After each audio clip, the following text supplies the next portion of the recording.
when my first encounter was when I spoke to him. I explained the policy that they could be injured and liability issue. One guy stepped down, and then the other guy said, "Get back on your board." So, how many guys were on hoverboards? 2. Right. And you were explaining to them why they could not be on hoverboards? Yes. Right. And was that a part of the mall policy why they could not be on hoverboards? Yes, due to liability issue. And I believe you just said, I just want to clarify, that when you spoke to them, one person got off the hoverboard, the other remained on the hoverboard. And you're shaking your head, is that a yes? Yes.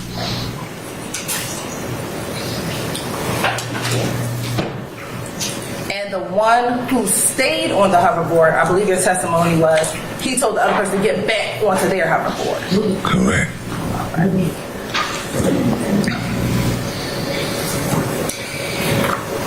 Once that occurred, what, if anything, did you do as it relates to those two individuals still on their hoverboards? I just kept explaining the policy. And did they say anything to you as you kept on explaining their policy? Your policy, y'all. They said they were leaving. What was their demeanor? I get tormented. It's all right. I'm sorry, say that one more time. Toward me, it was okay. Towards you, it was okay. All right. Now, when they did not get off of their hoverboards, what did you do? I called Mr. May. And why did you call Mr. May? That's for his job. When I can't help something, I call him. When you can't do what? Handle something. And when you say you can't handle something, what couldn't you handle with this particular incident? Well, they kept riding, and I ain't gonna put my hand on nobody. So I called him. Let him explain it to him. And were you able to reach Mr. May? Yes. All right. And did Mr. May, what happened with Mr. May? He asked for my location. They came to my location. All right. And what location were you at the time? Champs. And what type of store was Champs? A shoe store. And when Mr. May got to the shoe store, what happened? I advised him of my situation, and he went and spoke to him. And what happened when he began to speak with them? They were leaving, so he said they're leaving anyway. And what was their demeanor like when they said they were leaving? I mean, I don't know what you mean by it. Okay. Were they hostile or what? Yeah. How were they acting? They were acting normal. They were just riding. They were just riding. All right. All right. And did they get off the hoverboard? No. All right. What happened next? We escorted them to the front of the mall, up the escalator. And were they still on the hoverboards when you Yes. escorted them out the mall? Yes. All right. And what happened after you escorted them out the mall? We escorted them to valet where they were parked. All right. And did you go down to the valet area where they were parked? Yes. All right. What happened once at the valet area? During that time, I kind of checked out because we already got them at the mall, so it's all good. Okay. You said you checked out because it was all good at that point. All right. Did you hear them saying anything at that point? I just heard a lot of profanity. And who was giving profanity? I'm not sure. Oh, you don't know which one? Okay.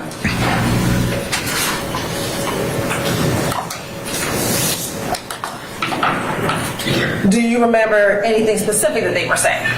No. And you said they were yelling profanity. Was it the individual on the hoverboard yelling profanity? Just the guys in the car. Just guys in the car. How many guys were in the car? 3 or 4.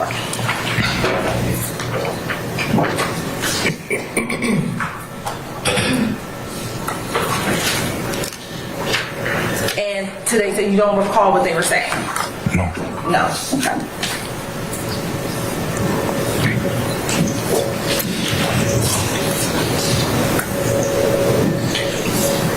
Now,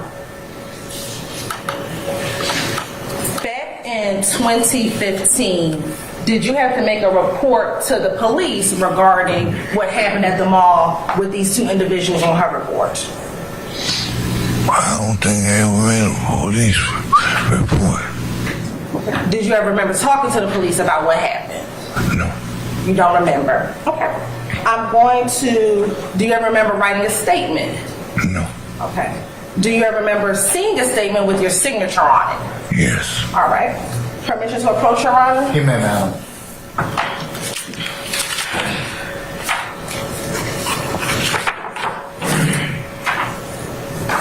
I believe the defense counsel all has this statement, but I'm going to show this to Mr. Hutchins. Ms. Hutchins, I'm going to show you what's been marked as State's Exhibit 190P.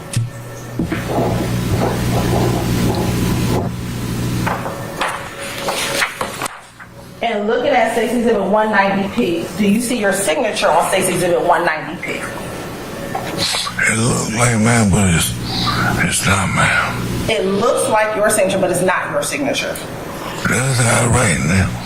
That's not how you write now. I write like this now. Okay, but back in, you're saying, but back in July of 2015, that's not how you wrote. No. All right.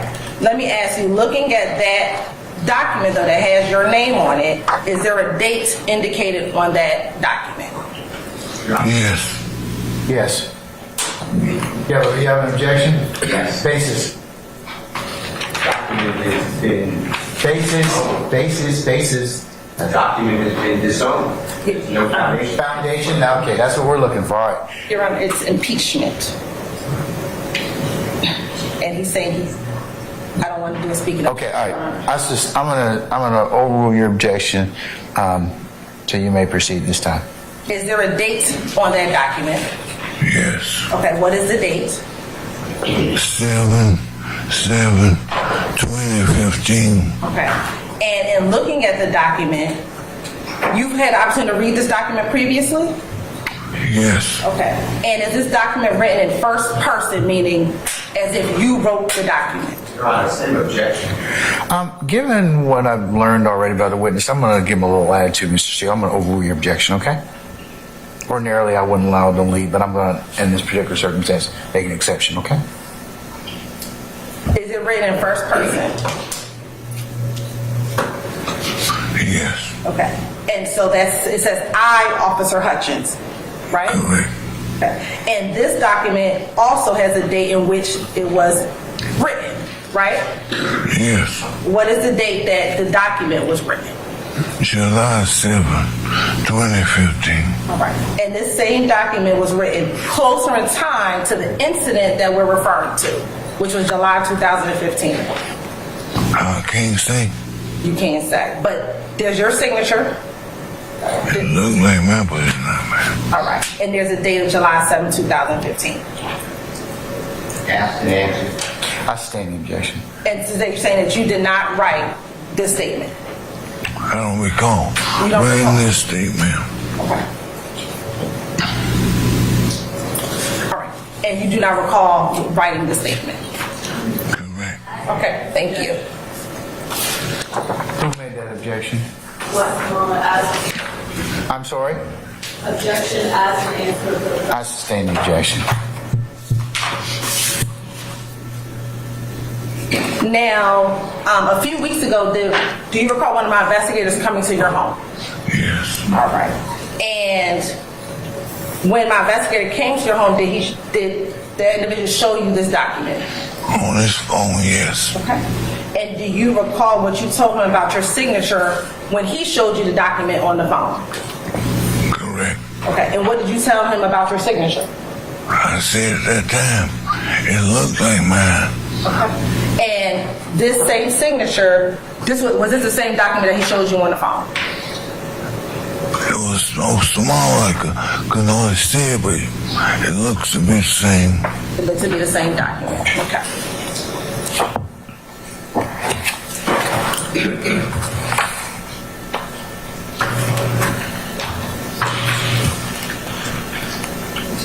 Now, Mr. Hutchins, as it relates to, you said that you kind of had to escort these individuals from the hoverboards out of the mall.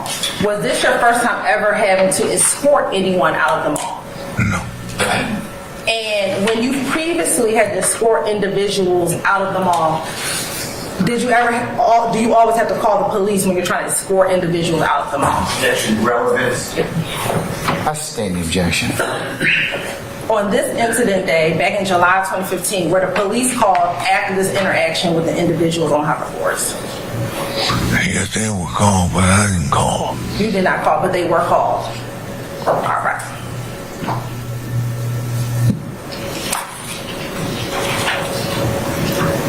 Now, back in 2015, when you first encountered the individuals on hoverboards, did you know their names or who they were? No. Back in 2015, is it safe to say you had never met those individuals prior to that interaction that you had with them on the hoverboards? Correct. All right. And at the conclusion of the interaction with those males, did you learn their names at any point in time?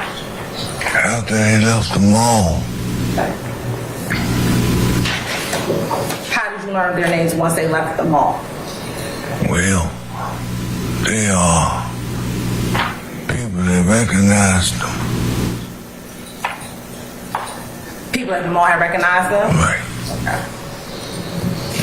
And who did you learn it to be? Well, I don't remember the name. You don't remember who it is. All right.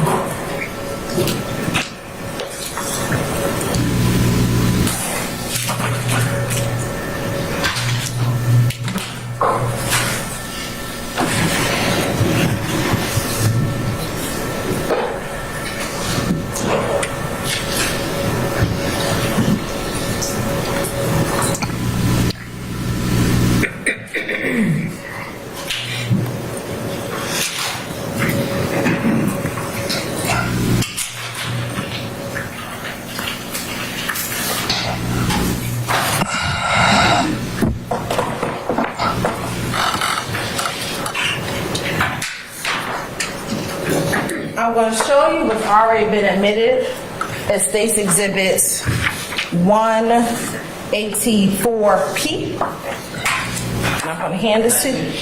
Sure.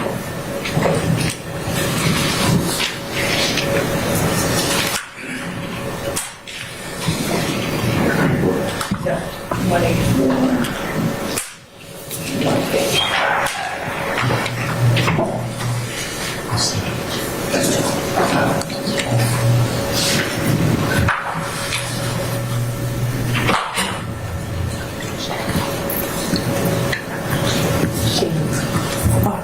Mr.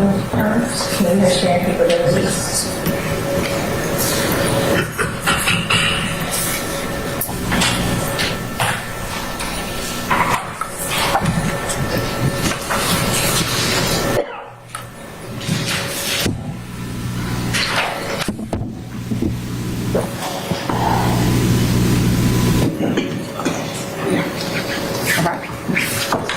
And Mr. Hutchins, I'm going to show you right here. And for the jury's on the screen, Stacey Exhibit 184P. Have you seen that picture before? Yes. Okay. And do you see yourself in Stacey Exhibit 184P? Yes. If you can tell the jury, where are you at in Stacey Exhibit 184P? At the top of the escalator. Okay. And at the top of the escalator, there's two individuals. Which one are you? I'm the one on the left with the flight jacket. With the flight jacket, with the vest on. All right. And now I'm going to show you what's been marked as Stacey Exhibit 185P. And have you seen that picture before? Yes. All right. And looking at Stacey Limit 185P, do you recognize the individual in 185P? I don't recognize him, but that's the gentleman that I spoke to. That's the gentleman that you spoke to. And when speaking about the two individuals, initially one stayed on the hoverboard and one came off the hoverboard. The individual in 185P, which one was he? He was the one that said, get back on your hoverboard. Okay, so he's the one that stayed on the hoverboard and directed the other person to get back onto the hoverboard. You're not yes. Okay. And down at the valet, when you said that people were cussing, was he one of those individuals that was cussing down at the valet? I don't know. You don't know. I didn't see him per se Okay. So that's your testimony today. You did not see him per se. because, like I said, once we got him out the building, I kind of checked out because we had already done our job. Okay. And you were the one who first had the first interactions with these individuals? Yes. And you were the one who called Mr. May? Yes. All right. Leading and repetitive. I'm going to overrule the leading. I'll sustain the repetitive. I have no course indulgence. All right.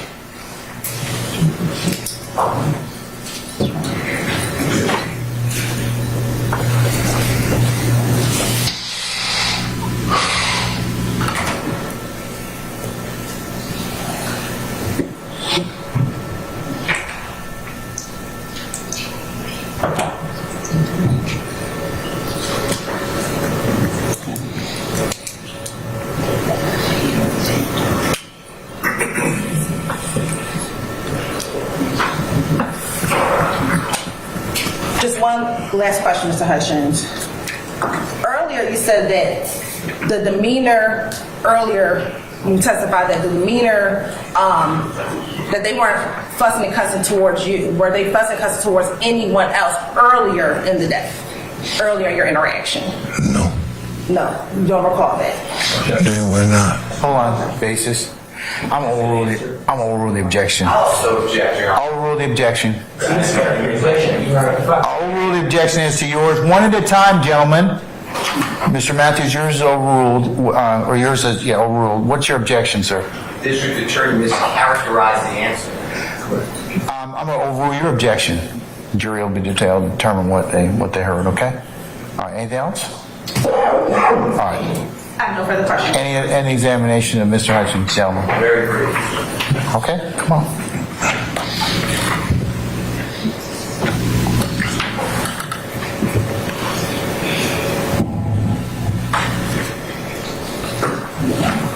Not for you to say. Question from that corner. You may, sir.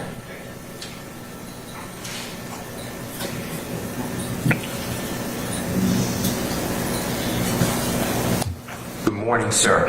Good morning. We all hope that you feel better and keep recovering. Thank you.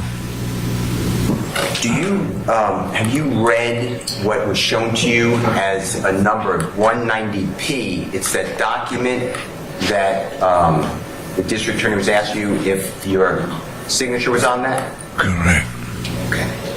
Do you know where that document is right now, by any chance? No, the original.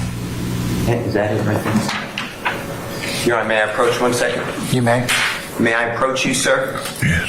I'm going to show you this, and if you can't read it, just let us know, okay? I see you have reading glasses.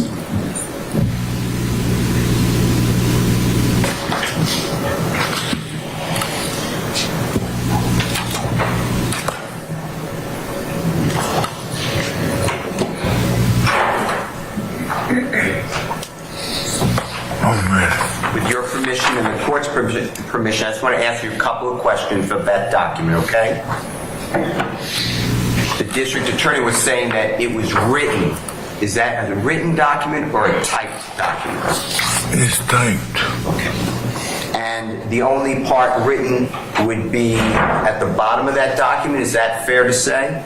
Yes. With a, I'm not saying, I understand, it's your testimony, purportedly, meaning potentially or seemingly your signature and then the date of 7/7/2015. Is that true? I mean, what's the question again? That's the only handwritten Yes. part of 190P. Okay.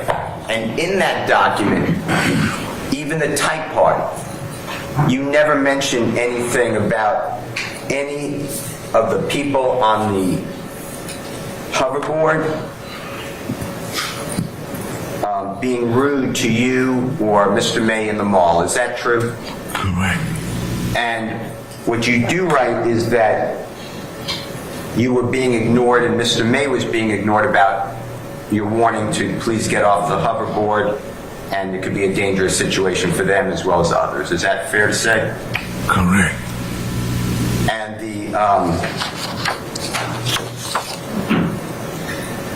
And the people on the hoverboard made it known, and they did leave the mall. Fair to say? Yes. And then they went peacefully to their car. Yes. And at that point, the way you recall is it was pretty much they were leaving. It was over. Any issue was over. Is that fair to say? Yes. Okay. But then in this statement, the 190P, it's written that Mr. May continued to ask them to leave the property, and I stress this, one of the males shouted he would come back and shoot Mr. May in the face. Do you remember that? Right, at least that's what it says. The last two lines? That's what it says. Okay. And you never identified anybody as saying that. You were just saying that it came from the car. Fair to say? If this is yours. Well, all I heard, like I said, was a lot of profanity. Okay. All right. And you don't know Mr. Jeffrey Williams, do you? No. And you don't know a performer known as Young Thug personally, do you? No. All right. Thank you so much for your time. I can take that from you unless you need to see. Thank you, Your Honor. Anyone else? Anything further from the state?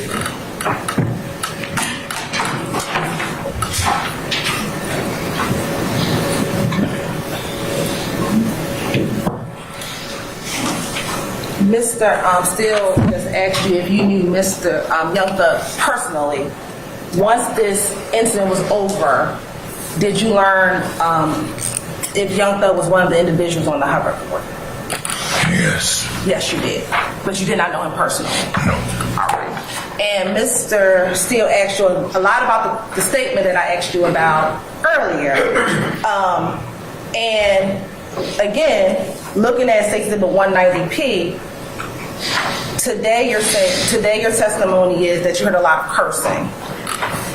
Looking at 190P and that last line, what is in that statement regarding what the individual in the car said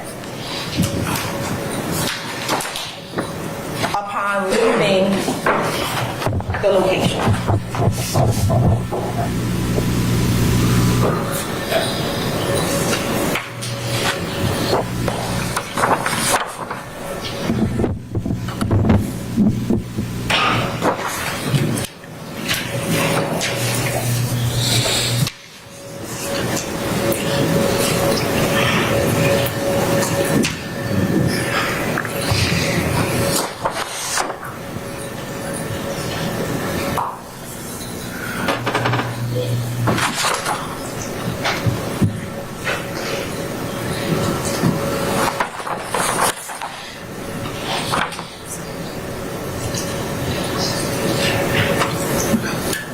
So regarding that statement, do you have any memory writing that statement? No. You have no memory writing that statement. And is your testimony today that you did not provide that statement to police officers? I don't remember providing this statement at all. Okay. there's some things wrong with it. All right. Thank you. No further questions. Anything further? Don had this way. All right. Anyone else? Okay, may Mr. Hudson's be permanently or temporarily excused as a witness? He can be permanently excused. All right, Ms. Hutchins, I'm going to permanently excuse you as a witness. Thank you for your patience with us. And please don't discuss your testimony with anybody except the attorneys in this case, okay? All All right. right, thank you, sir. Thank you.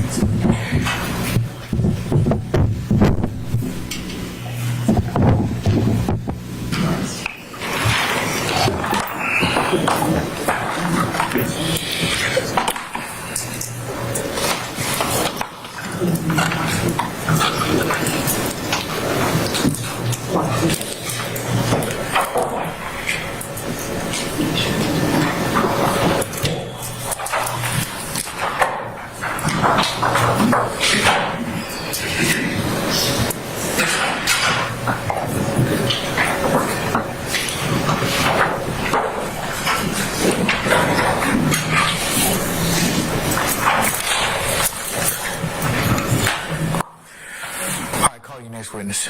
Your Honor, state calls Mark Stevens, Susan. All right, summon Mark Stevens, please.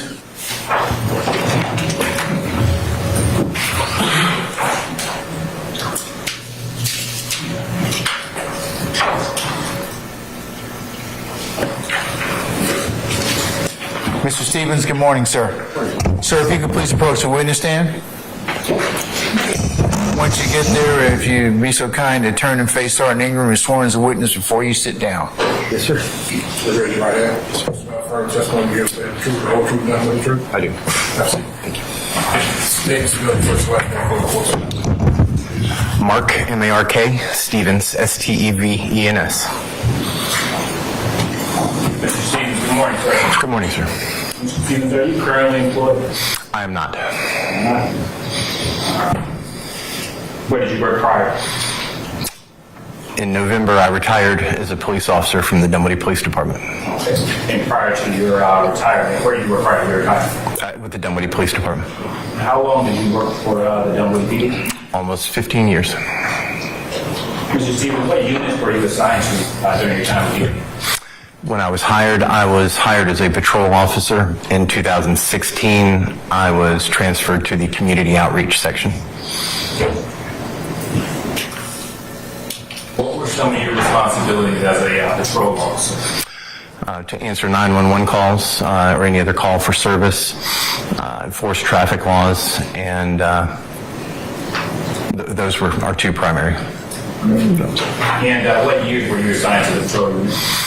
I started in 2009 with the Dunwoody Police Department and I was a patrol officer until January of 2016. And were you court certified during that time? Yes, sir, I was. So on or about July 7, 2015, did you respond to a call at the perimeter mall? Yes, I did. What was the nature of that call? It was a threats call. After you arrived on scene, who did you speak with? I met with the Director of Security, Chris May. And to your knowledge, was the person who made the threat still on scene? No. Were you given any vehicle information to identify the person who made the threat? Yes, sir. It was a white four-door Jaguar with a partial Georgia temporary plate. And were you able to get any information with this partial tag? No, sir. Unfortunately, there was a digit missing, so no returns were available. Mr. Stevens, who else did you speak with to identify the person who made the threat? After I spoke with Mr. May and I both spoke with a gentleman named Reggie. He's the manager at Champ Sports. Without telling me what he said, were you able, was the manager of Champs able to identify him? Yes, he was.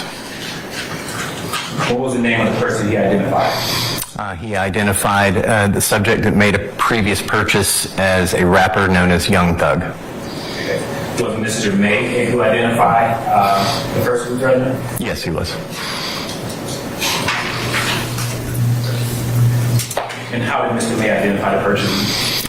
Mr. May did an images search on his phone and pulled held up a picture where he identified that that person, in the photograph, was the one that made the threat against him. And once you learned the person's name was Young Thug, what did you do? At the time, I was just still gathering more information. Once I was done with that and left the mall, I went back to do I did some further searches to try and determine a government name for the individual known as Young Thug. And what did you determine the legal name to be? I was able to determine it was Jeffrey Williams. Did you prepare a report for this incident? Yes, sir, I did. Mr. Stevens, do you recall what the language of the threat was? It was paraphrased. Mr. May did not provide an actual quote. He just said that Young Thug said that he would shoot Mr. May in the face. Did you take out any arrest warrants or any other additional charges? No, sir, I did not. I completed my incident report and forwarded it to the case investigator, and the investigator is the one that swore out a warrant. And did that complete your involvement with this case? Yes, sir, it did. Court's indulgence. Yes, sir.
Mr. Stevens, do you recall Mr. Hutchins being present?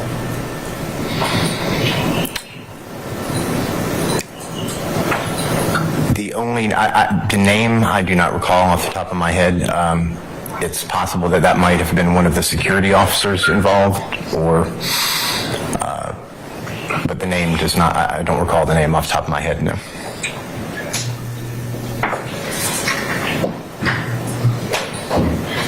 Do you recall the demeanor of any of the perimeter mall employees?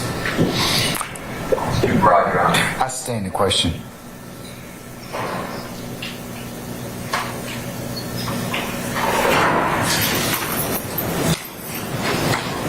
Who do you remember being present during this interaction? I was not actually there, so I did not witness the interaction between the mall personnel and any other individuals. The only persons I spoke to were Mr. May and then the gentleman at the Champ Sports, Reggie. There were other security individuals that were involved with the incident. They actually spoke with the investigator and not with me. Objection, that's outside the witness's knowledge. I'll overrule the objection. No further questions. All right. Cross.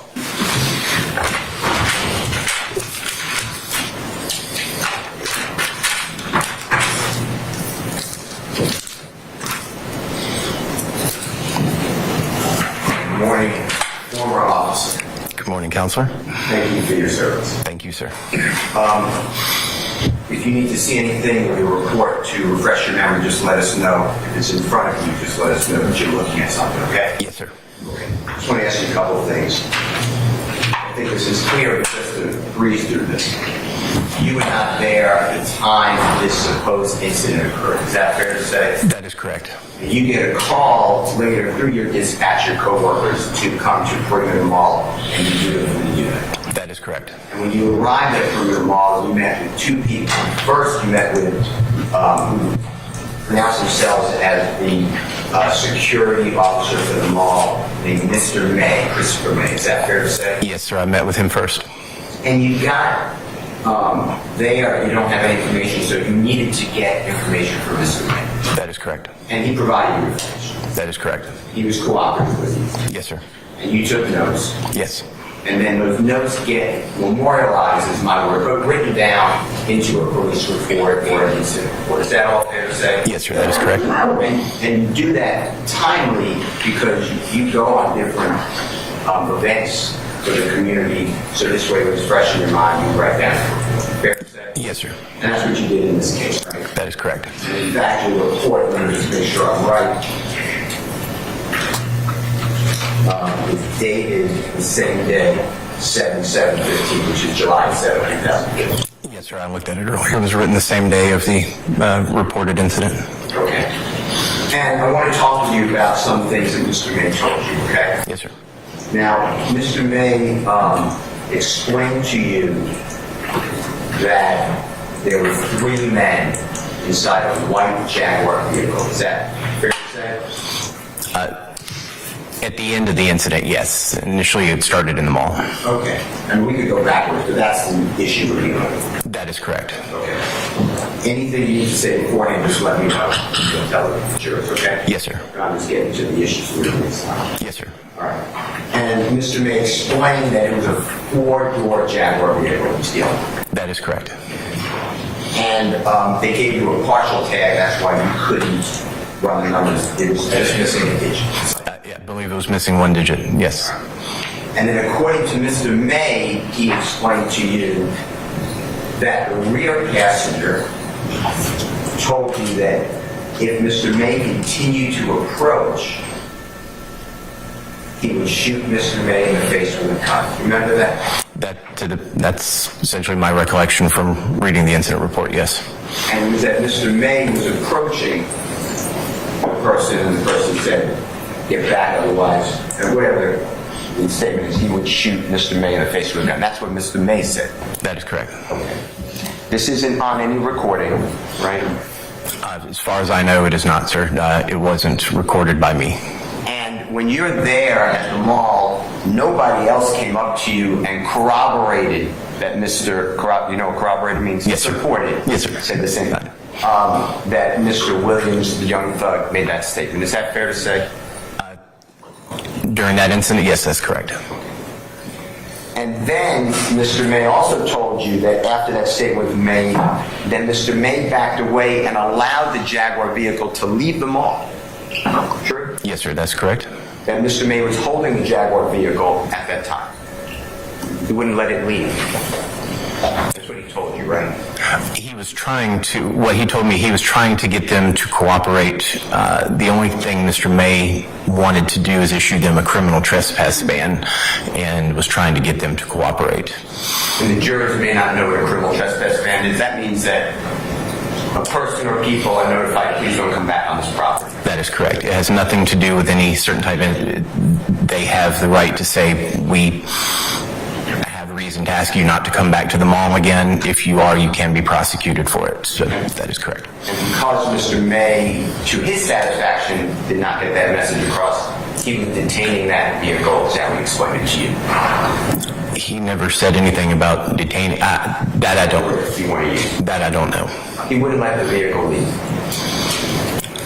When I was told after the threat was made, he backed off and let them leave. Okay. Then, just to complete the picture for the jurors, there was a belief that Mr. Williams and others purchased many shoes at Champs Sports. You know what Champs sells? Do you remember? Sports equipment and there's some shoes, jerseys. Yes, sir. I'm familiar with it. So you realize if we go there, maybe a credit card was used.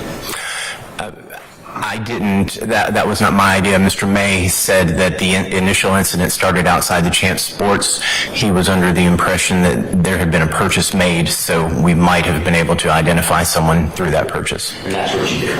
That is correct. No gun was alleged to have been shown, right? As far as I know, no one. Mr. May did not report that to me. No gun. Said anything about a firearm being shown? That is correct. No one said anyone came back. That is correct. I was not told they returned. Okay.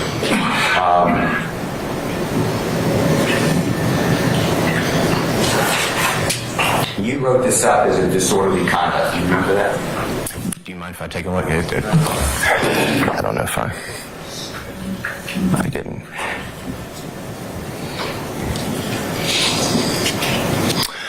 On the incident report that I have, sir, the crime incident is listed as assault intimidation. Do you see the top? Maybe we're looking at different reports. See the top center, and otherwise let me approach and see what you're looking at. Yes, sir. I have the incident report that, and I'm working. May I approach and see what you're looking at? You may. Counselor, this is the incident report that I did. If it starts with Domoney Police Department, the crime is listed here. The one that I have is assault intimidation. Can I look at it for a second? Absolutely. Do you mind? I'm going to turn the page. No, absolutely.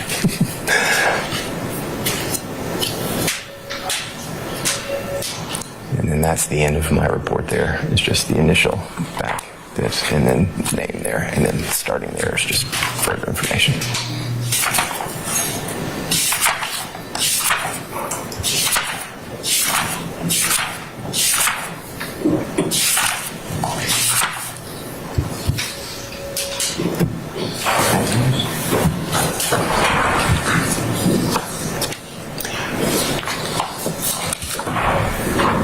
I'm showing you. You know what? Let me show you this report, please. Well, Counselor, but I see what you're saying. I don't know why it is. It might have been changed because right here it says... Let me just show it to you. Yes, sir. But I'm just saying, did you see that one too, though? Yeah. Okay, I just want to make sure you saw it. Show it to you. No, absolutely. I'm not going to interrupt you. It's not a problem. Sorry, I just want to show you. These are documents you brought in.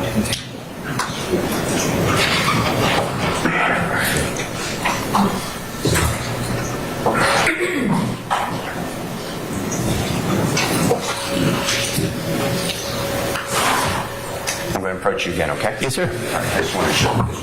No, certainly. All right.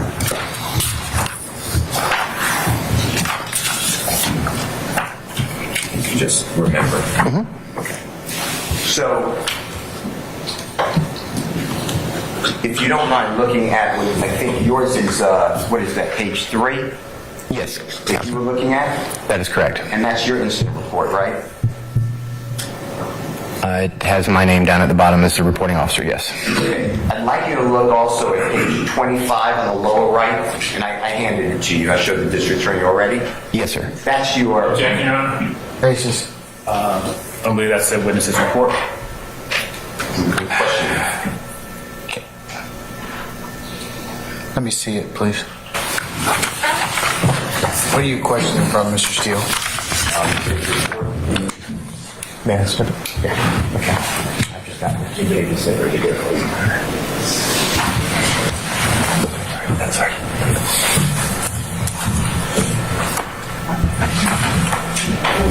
Okay, let me see yours, please, Mr. Steele.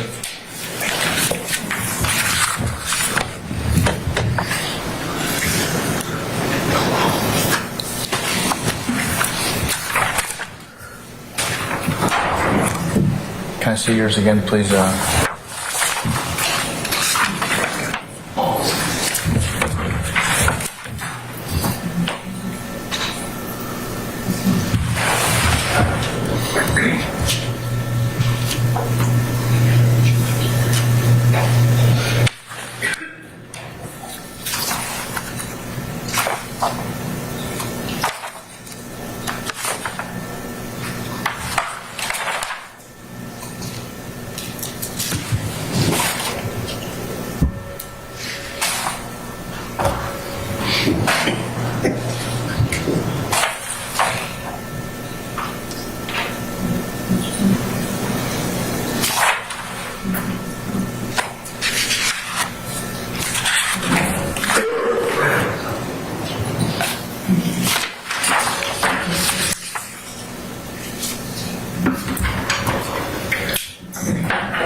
Okay.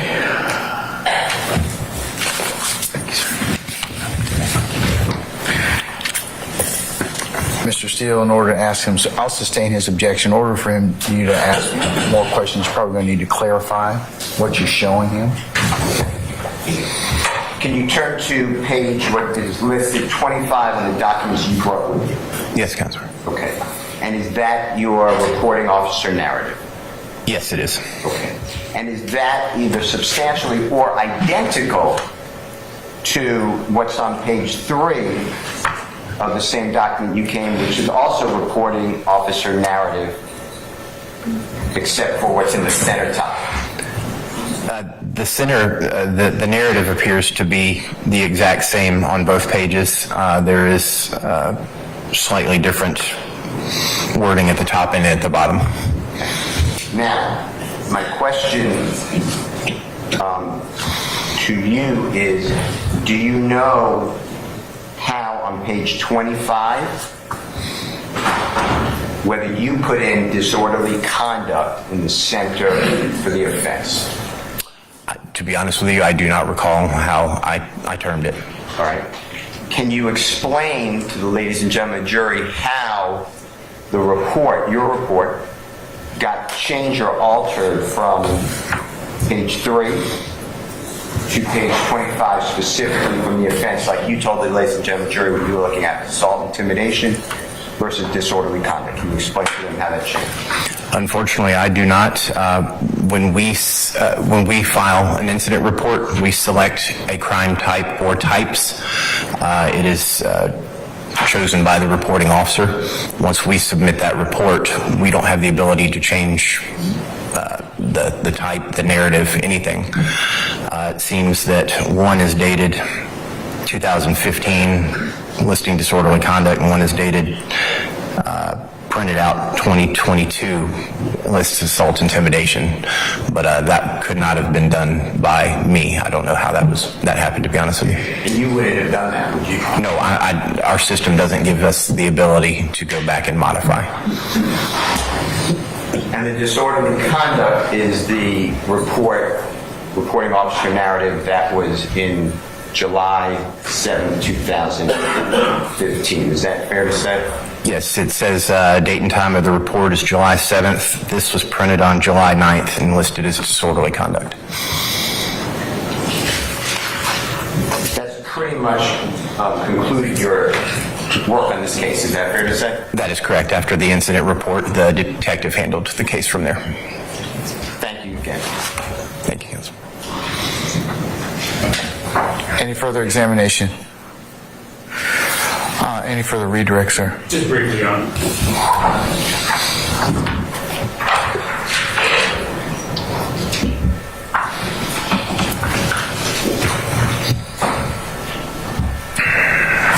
Mr. Stevens, at the time you were interacting with Mr. May, what security personnel present? If you recall. If you recall.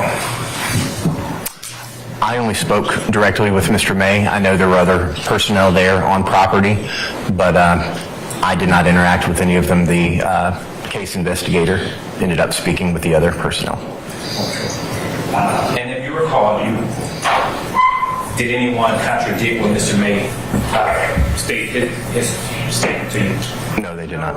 I'll object to the form of the question. Basis, I sustain the form of the question. So you can rephrase if you like. Did anyone say that Mr. May's statement was not true?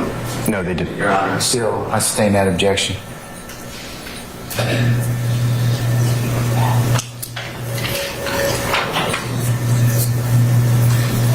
Was this a direct quote by Mr.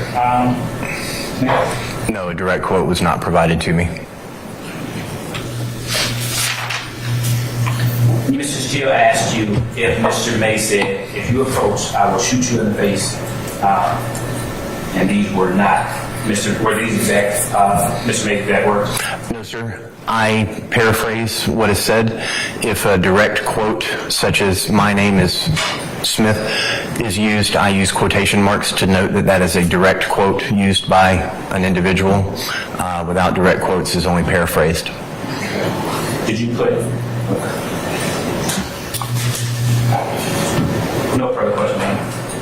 Anything further? No. All right. At this point in time, may Mr. Stevens be permanently temporarily excused as a witness? Permanently, Your Honor. All right. Mr. Stevens, I'm going to permanently excuse you as a witness. Appreciate your patience with us. Just don't discuss testimony of anybody except the attorneys in this case, okay? Yes, sir. All right, thank you, sir. Thank you, Judge.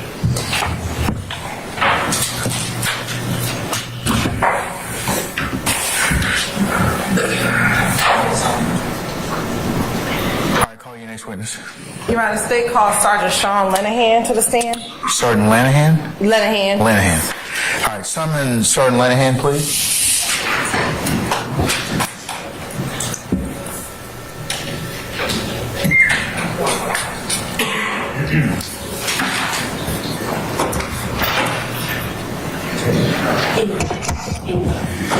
Sergeant Lanahan, good morning, sir. Sir, if you would please approach the witness stand. Once you get there, if you would turn and face Sergeant Ingram and be sworn as a witness before you sit down, sir. Yes, sir. All right. Raise your right hand. You swear firm testimony you give the truth, the whole truth, and nothing but the truth? I do. State spell name of the course of Sergeant Sean Lenahan, first name S-E-A-N, last name L-E-N-A-H-A-N. L-E-N, no, N is in November, A-H-A-N. All ends. Yes. And Sergeant Lenahan, where are you on board?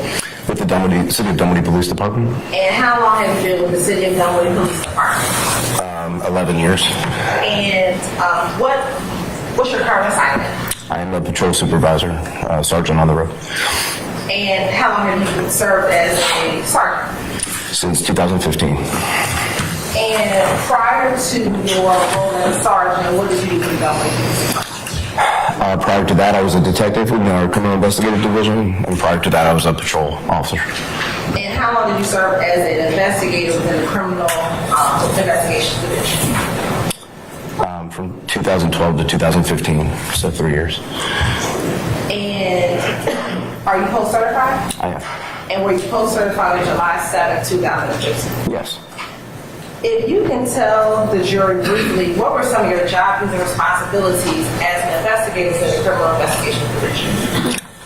To follow up on any criminal leads that we may have for on different cases, different types of cases, to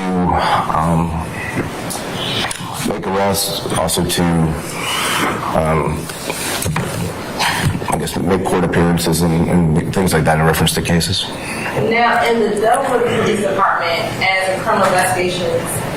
an investigator in the criminal investigation division, did you have a particular area that you were assigned, or did you handle any case that came up in all of them? Any case that came up in the City of Dunwoody. And Perimeter Mall, is that within the City of Dunwoody? Yes. I want to direct your attention to July 7, 2015. Did you have the occasion to investigate a terrorist threat incident that occurred at that location? Yes, ma'am. How did you first get involved with the investigation? There was a police report made, and it got assigned to me. And who made the police report? Officer Mark Stevens. Officer Stevens. And you said, is that a yes? I'm sorry, yes, ma'am. And what was your understanding of what you had to investigate? My understanding was that there were two gentlemen at the time riding foot scooters or hoverboards. Yes, sir. Who was that? Is that Mr. Steele? Yeah. Sorry for objection. Yes, sir. Your Honor, the testimony has comment is no longer here. Mark Stevens just testified. Yeah, I'm gonna. Well, why don't you? I'm gonna sustain the objection. Lay a little more foundation. When you got the police report, did you review it? Yes, I did. And once you reviewed it, what was your understanding of what you needed to investigate? Same objection. I will rule the objection. Go ahead. Okay. My understanding was a terroristic threat of a person threatening to shoot another person in the face with a gun. And in order to investigate what occurred, what did you do? So I set up a meeting with the witness and the victim, or the victim and the witnesses that were present. And then I went over to the mall and met with the three, I think it was three witnesses and the victim. And I'm sorry. Okay. So then I asked them to write statements, and then I would come back and pick them up. Each person to write their own statement, and I would come back and pick it up. And then I left the scene, or I left the office, and then I went back and did other things and came back and picked it up another day. So let's slow that down. Okay. You went super fast. Okay. All right, so you said that your responsibility was to investigate a terrorist threat. Correct. And when did you first get the police report handed to you? Do you recall? I believe it was July 7th, 2015. And let me first ask, on July 7th, 2015, when you first get the report from Officer Stevens, did you go to the mall on that day or another day? I believe it was the next day or the day after. I'm not sure the exact day, but it was shortly after that, yes. And when you went to the mall, what did you do? I met with them in the security office. So let me ask you, said them. I'm sorry, the victim, Chris May, and the three witnesses, turned out to be three witnesses that were present during the threat. Okay, so you said Chris May was the victim. Who were the three witnesses that you met with? The exact names, I think Hutchins was the last name of one of them. The other one was, can I look at my notes, or do you want me? Well, let me approach. We're looking at a copy of your report. Refresh your memory as to who you spoke with. It wasn't you. Okay.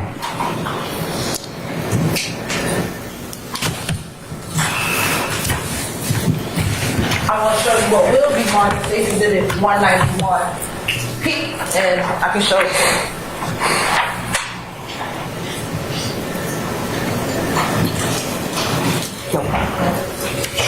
I'm going to show him the entire package, but I'm going to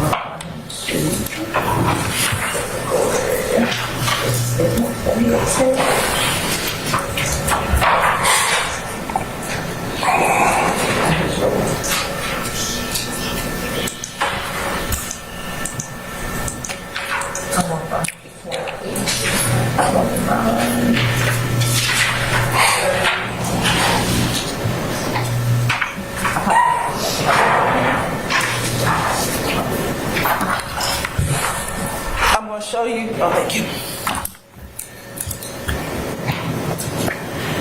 What's been labeled as State's Exhibit 191P to help refresh your memory. I'm going to direct your attention specifically to pages 28 through 31.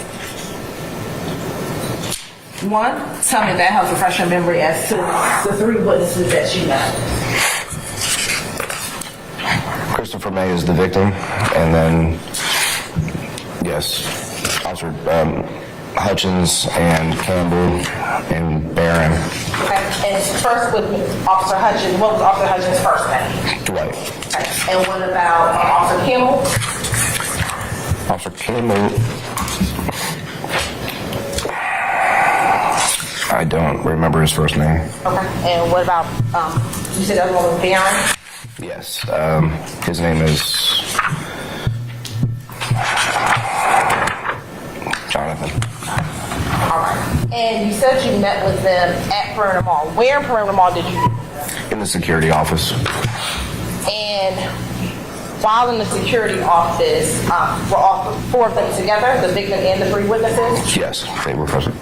What do you recall about your initial interaction with Mr. May, Mr. Hutchins, Mr. Barron, Mr. Campbell while in security? They seemed concerned about the threat and the possibility of it being carried out. They didn't. Hold on. Stop. Confrontation clause. You heard his observation. It's not an observation. Right. I'll sustain the question as to form. Why don't you rephrase? What was your observation of the individuals as you were speaking with them? I observed them to be concerned about the possibility of the threat being carried out, and that they were wondering and asking questions about what we might. I'm gonna overrule the objection. Go ahead. They were asking about what was going to be, what were the next steps, what was going to happen after we met. And while you met with the 4 individuals, did you instruct them to do anything? Yes. What did you instruct them to do? I instructed them to individually make statements or write statements as to their recollection of the events, Why did you ask them to each write their own statement? because that would be their individual. It wouldn't be one collective statement. It would be that they individually stated what they saw happen or what they recollect of the event. And did you tell them how to write it? Did you tell them to type it, to handwrite it? Or... No, well, I instructed them to handwrite it, but then they came back and they typed it. Okay. So you gave instructions for handwriting, but then they typed it. Objection, asked and answered. That's staying in objection. Just ask and answer. When you first met with them, did they give you their statements on that day? No, they did not. Once you gave them the instructions to write a statement out, what did you do? Did you leave? I did, yes. I left. And do you recall when did you go back to get the statements? I did. When did you go back to get the statements? I came back. It was I would say it's about a day later. It's a day and a half. And when you went back to get the statements, where did you go? Back to the security office. And what happened once you went back to get the statements at the security office? They each gave me their statement from their hand to mine. They directly gave it to me. When you say they each gave you their statement, explain. I asked them each for their statements, and they took the paper and handed it to me. So Mr. May gave you his statement? Correct. Did Mr. Hutchins give you his statement? Yes, correct. Did Mr. Bear give you his statement? Yes. And Mr. Campbell gave you his statement? Yes. Did you ask them any questions about their statements? No, we did not. And I think you just testified when they gave you back the statements, were they handwritten or typed? They were typed. Hand signed, though. They had handwritten signatures. Mm-hmm.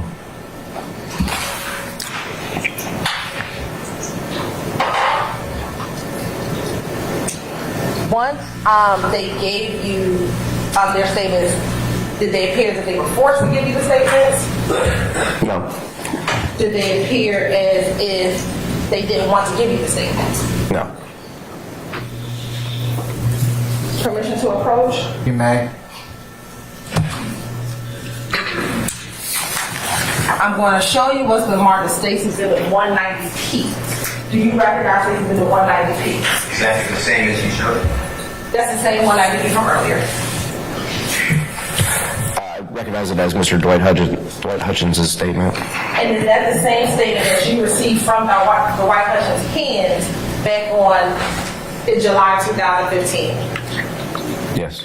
And does that appear to be the type statement with the signature of the Dwight Hutchins that you received from him back in July 2015?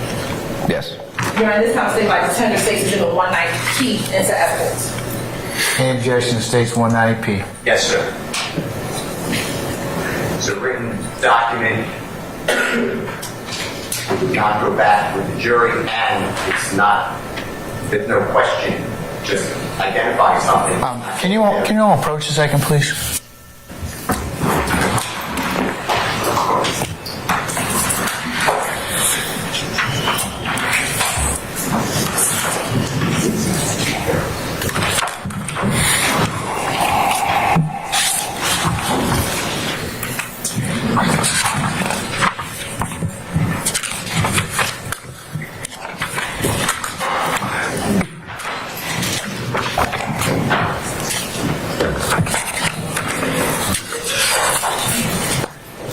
Okay, it's talk radio.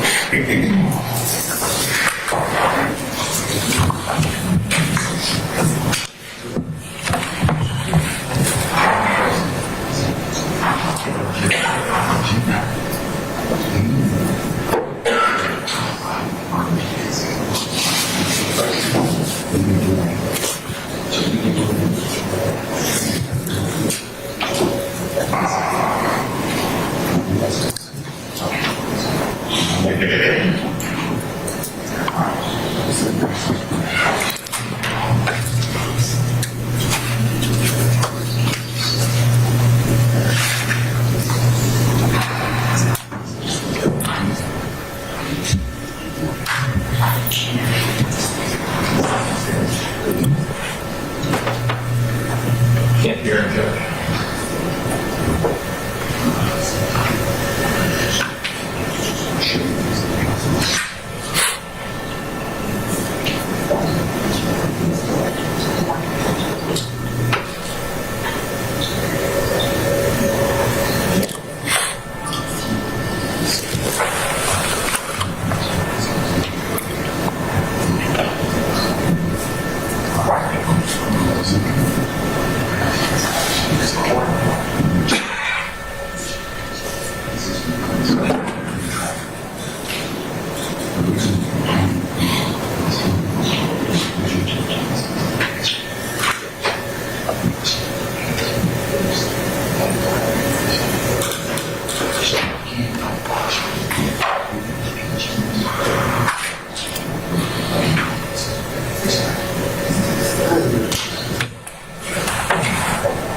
Objection, Mr. Steele, I'll notice continuing.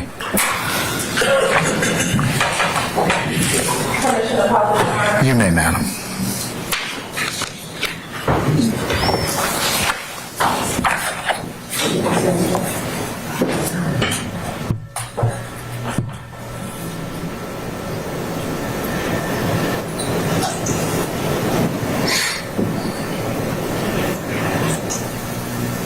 Okay.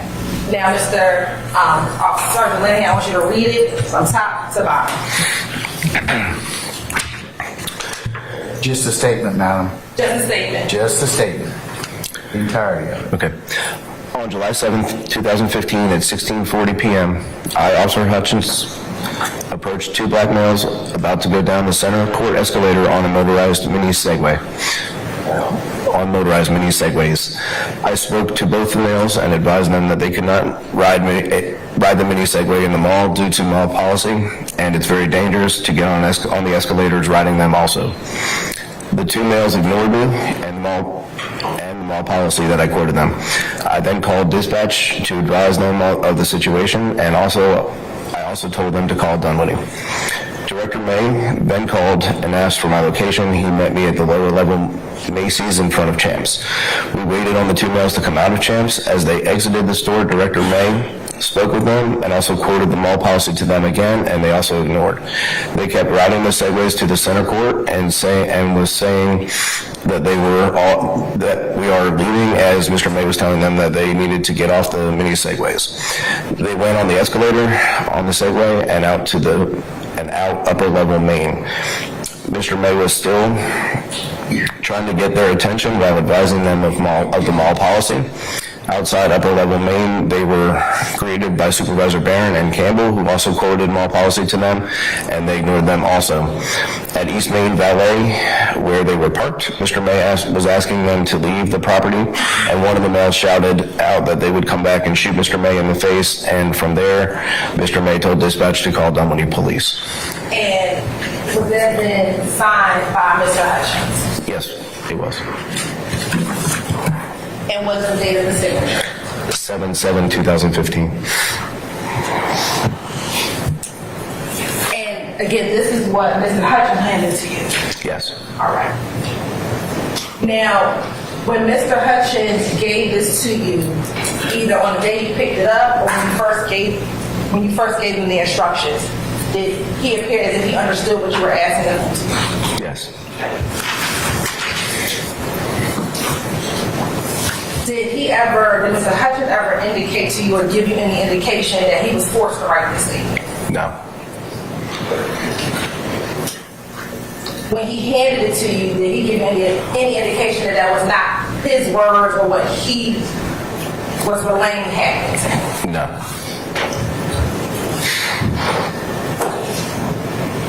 When you initially gave the instructions to write your statement, did Mr. Hutchins ask you any questions? Do you remember him asking you any questions about what to write in the statement? I don't know. No.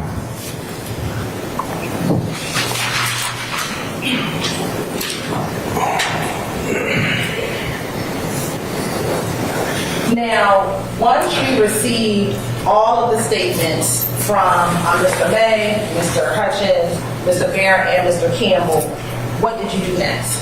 I left the location. Did you eventually take out charges for Mr. Jeffrey Williams? I did. And what charge did you take out? One count of terroristic threats. And why did you take out the terroristic threats warrant? I had corroboration of... Your Honor, irrelevant. Basic. I'm overruled the objection.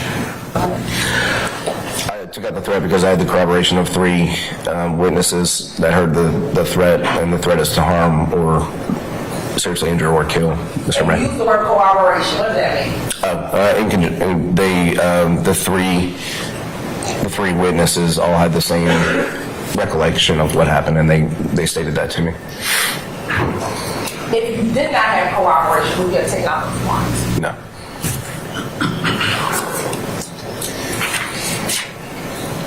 After taking out this warrant, as it relates to solely the terroristic threats portion of it, did that include your involvement in the case? Yes.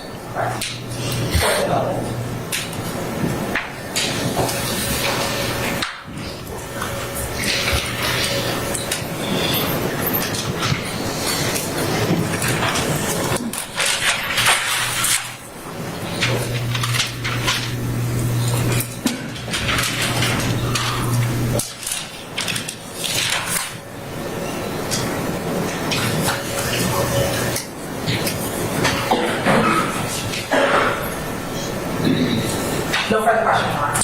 Cross.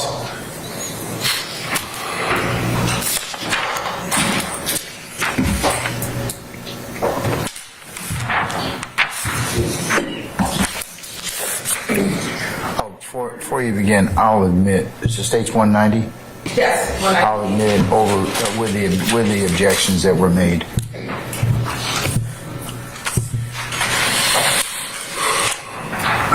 Good morning, sir. Good morning. I'd like to ask you some questions. Start with corroboration, okay? Okay. Ladies and gentlemen, the jury, the 3 witnesses you're talking about is Mr. Hutchins, correct? Yes. Mr. Barron, correct? Correct.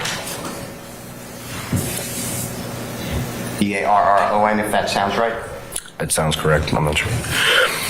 And Mr. Campbell, C-A-M-P-B-E-L-L, fair? Yes. Tell the ladies and gentlemen of the jury whether any of those witnesses said that Mr. Jeffrey Williams, young thug, person in the back seat, person in the front seat, made that statement that you're telling the jurors. Objection, compound question. That's the standing question. You can just break it up, Mr. Steele. Did Mr. Barron say that Jeffrey Williams Young Thug, or a specific person identified in any way made that statement that we're talking about to corroborate Mr. May's statement that it was said by Mr. Williams? No, they did not. Did Mr. Campbell say in any way that it was Mr. Williams, Young Thug, or, a description of this is the person sitting here wearing this, looking like that, made that supposed statement? In their statement, or just... Okay. Not in their statement. Okay. And did Mr. Hutchins, the jurors already saw it? Did you read it to him? He also said one of the people said that, right? Correct. And that was consistent throughout, correct? Correct. Now, when you explain to the jury, I think you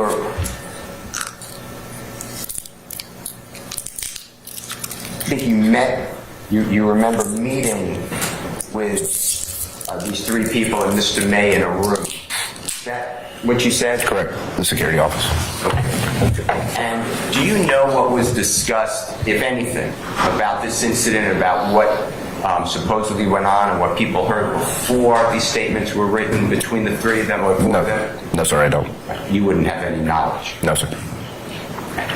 And when you were asked by the district attorney whether you took out a warrant for terroristic threats, you're aware the district attorney office in DeKalb County dismissed this case, correct? Yes. With no corroboration, correct? Objection.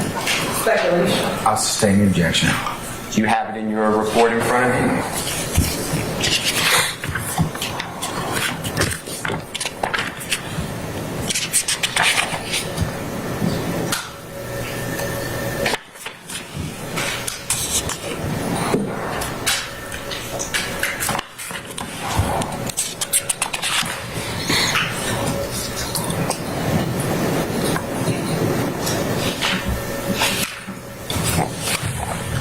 That is what that says.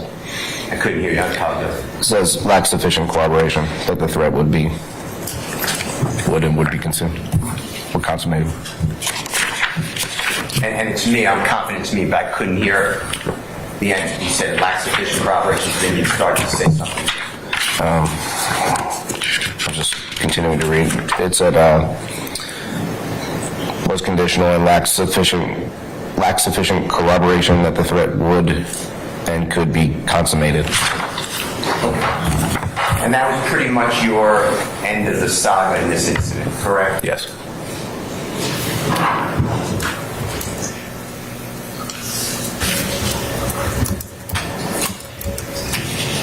Just so the jurors know, there's no recordings or anything that you could share with them about meeting with any witness. Is that fair to say? No, sir. Am I correct? You're correct.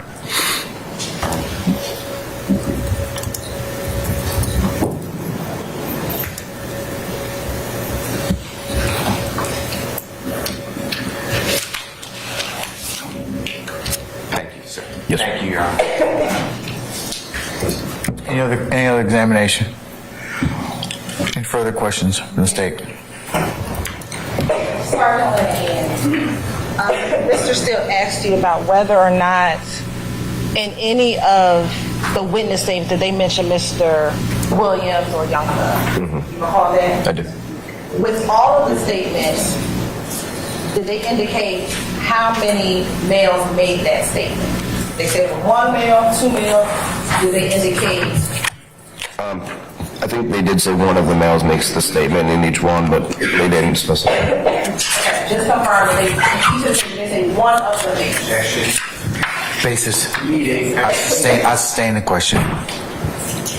Given what Mr. Steele asked you, and looking at any of those things, would it help refresh your memory as to how the witness identified the individual who made the threat about shooting someone? I'm sorry, can you repeat? Sure.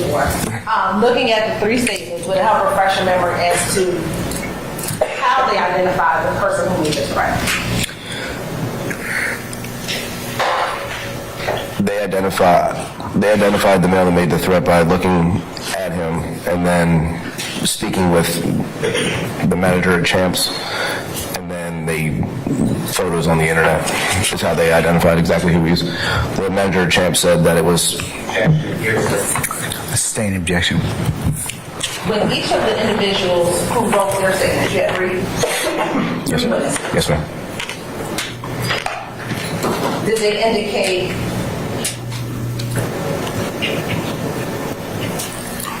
if it was only one of the males that made that statement about shooting? Only one of the males, yes. Only one of the males. Now, Mr. Still asked you a lot about what the district attorney's office did. As a law enforcement officer, do you have control over how the district attorney's office disposed of their cases? Oftentimes, no. Oftentimes. When you took out your warrant, did you, based on your experience, take it out based on the corroboration that you had? Yes.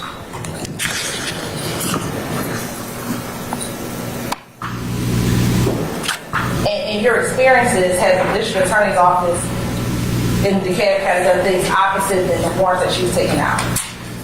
Yes. So this is not the first time that has happened for you? No. I have no further questions. Anything further, sir?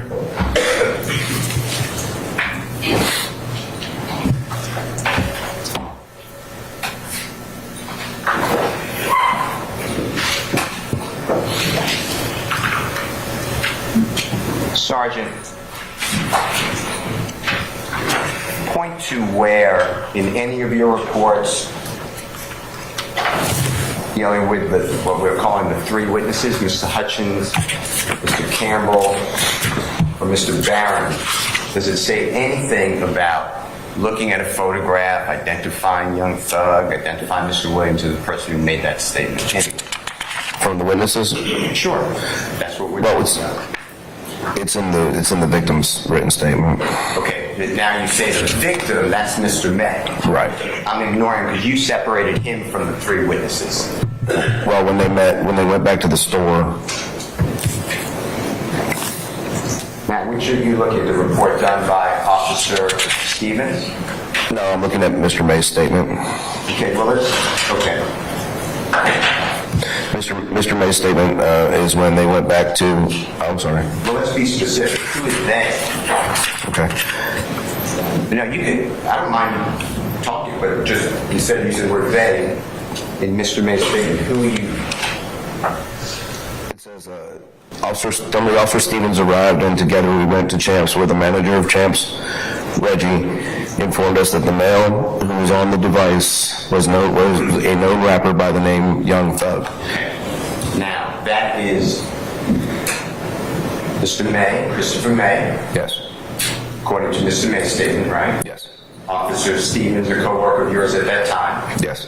and speaking with a gentleman from Champs. Correct. I just want to make sure. That's the entirety, right? Yes. Thank you, sir.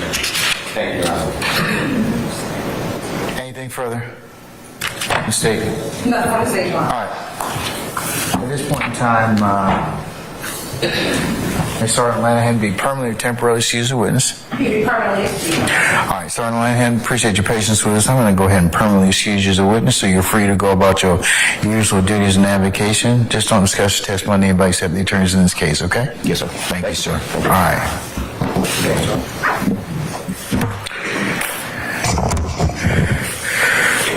All right, ladies and gentlemen, it's about almost 10 after 12. How about some lunch? All right, excellent.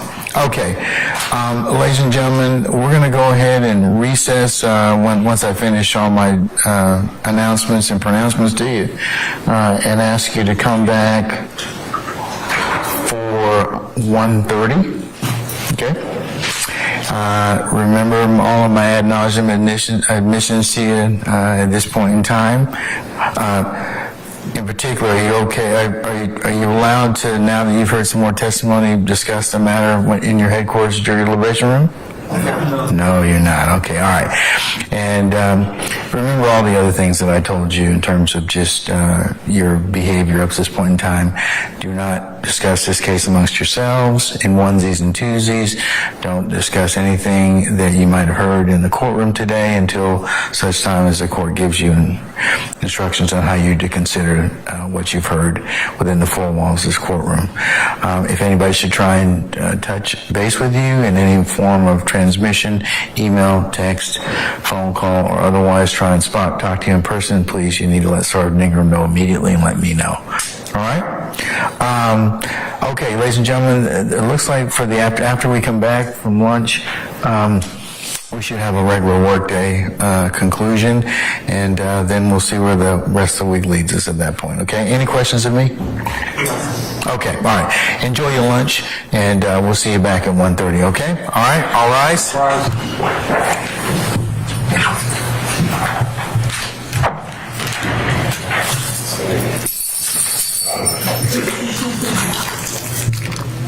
He's ready to go. He's been ready.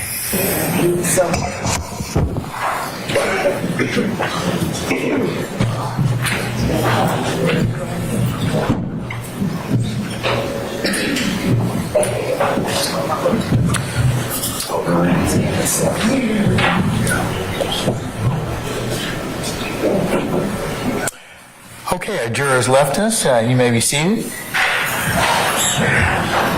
All right, councilors, I'll see you all back for 1:30, okay? And we'll start back then. All right? Okay, we're in recess.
Everybody's present and accounted for. Thank you. Sergeant Ingram?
That helps with this.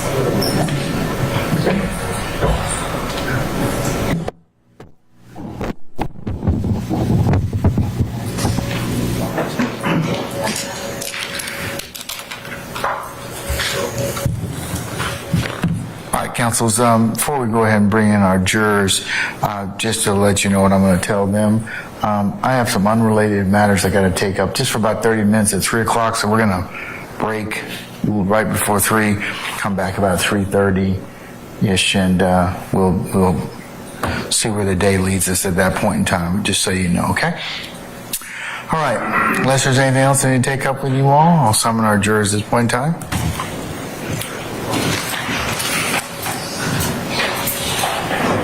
All rise on the jury.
Ladies and gentlemen, please be seated. All jurors present, count for. All right, thank you, Sergeant Ingram. All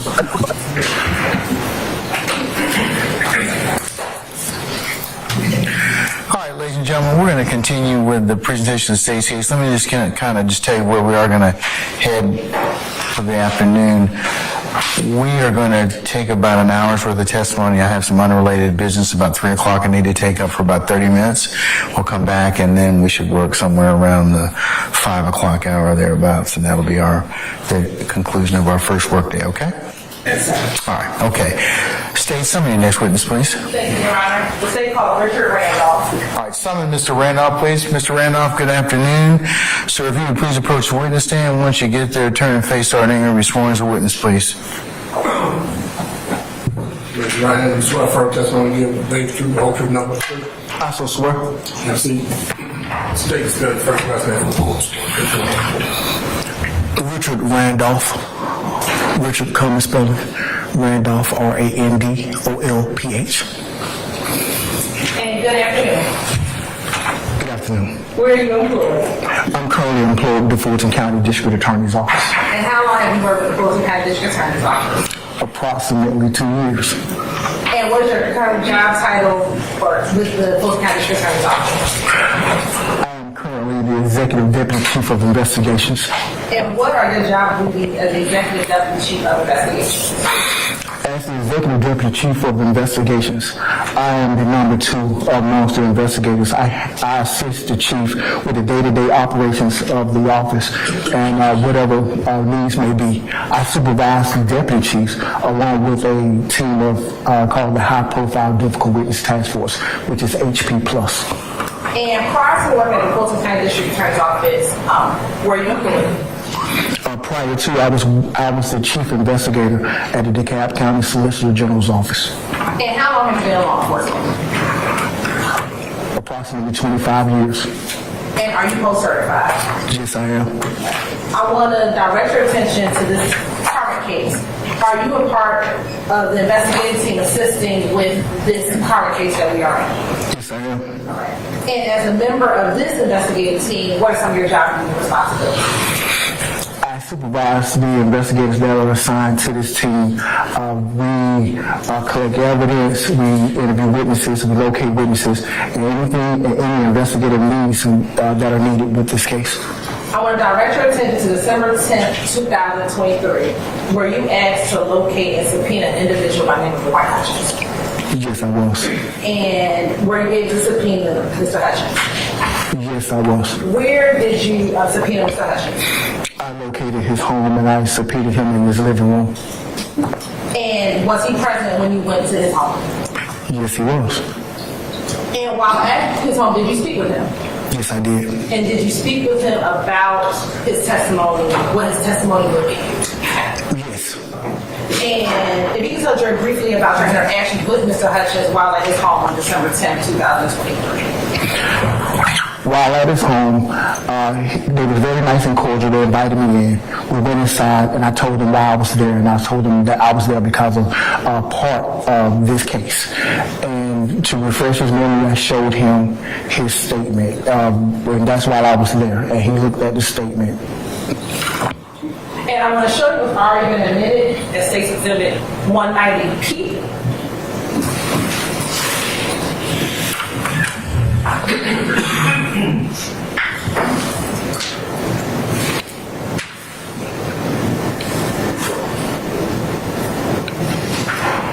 Showing you, I believe, it's not on your screen, but if you can turn around to the screen above, Yes, ma'am. there's a statement. Is that the statement which you showed Mr. Hutchins on December 10th, 2008? Yes, it is. And once you show Mr. Hutchins that statement, tell the jury about your interactions with Mr. Hutchins as you showed him that statement. First, I showed him the statement, and I was using my phone, so I blew up the bottom portion where the signature. And I asked, "Is this your signature?" And Mr. Hudson said, "Yes." And then I proceeded to read the statement to him. And did you read the statement verbatim as it is on the actual statement? Yes. And when you read him the statement, what happened? When I read him the statement, he was familiar. He remembered this statement. He said he did not type it, but that's his signature. And he told me that he was okay with. He remembered everything verbatim except the last lines of the statement. He did not agree with the last lines of the statement. And what were the last lines that he said that he didn't remember? Mr. May was asking them to leave the property, and one of the males shouted out that he would would come back and shoot Mr. May in his face. And from there, Mr. May told dispatch to call Dunwoody Police. He was vague on that part. He said he did not remember that part. He remembered everything else, but not that part. Just the last sentence. Just the last sentence.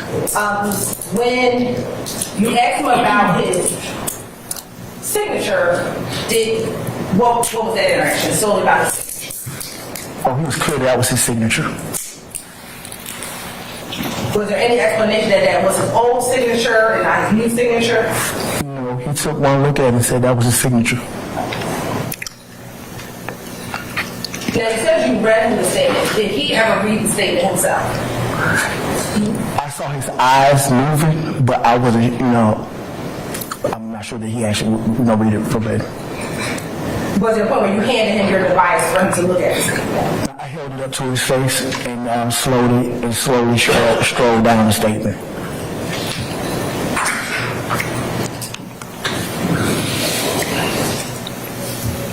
And after reading his statement to him, was there any other interaction regarding his coming to testify?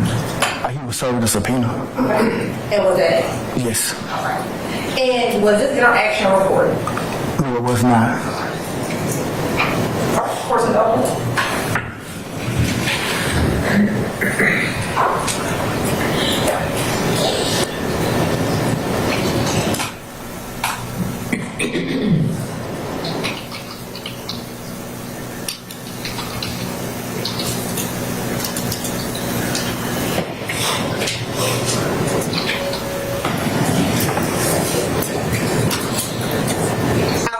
The last line, because I think you said that he didn't know where that last line came from. Any other part of the statement, did he say that he did not write that? He was in agreement. He was in agreement with the entire statement except the last line. But he acknowledged that after that last line, that was his signature. Objection, sustained. However, after that last line, is his signature after that last line? Yes, his signature is after the last line. I have no further questions. Cross. All right. Any cross? I don't have any questions. Okay, all right. Can we permanently, temporarily excuse Investigator Randolph? Permanent, well, temporarily. All right, Investigator Randolph, I'm going to temporarily excuse you as a witness. Please don't discuss your testimony to anybody except the attorneys in this case, okay? Thank you, Your Honor. All right, thank you, sir.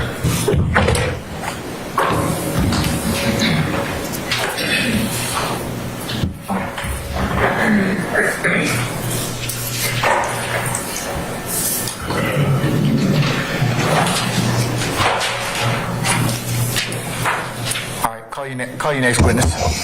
Say call Officer Cogdale to the stand. What's his last name, I'm sorry? Cogdale, C-O-G. Cogdale? Yes, L-L.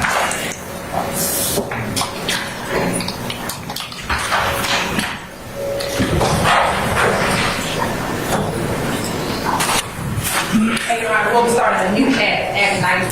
All right, Officer Cogdale, good afternoon, sir. Sir, if you would please approach the witness stand. Once you get there, if you would turn and face Sergeant Brown, be sworn as a witness before you sit down, sir. Do you swear or affirm that the testimony you're about to give is the truth, the whole truth, and nothing but the truth? I do. I'm seeking to just to the microphone. State your first and last name. Spell them both, of course. First name is Curtis, C-U-R-T-I-S.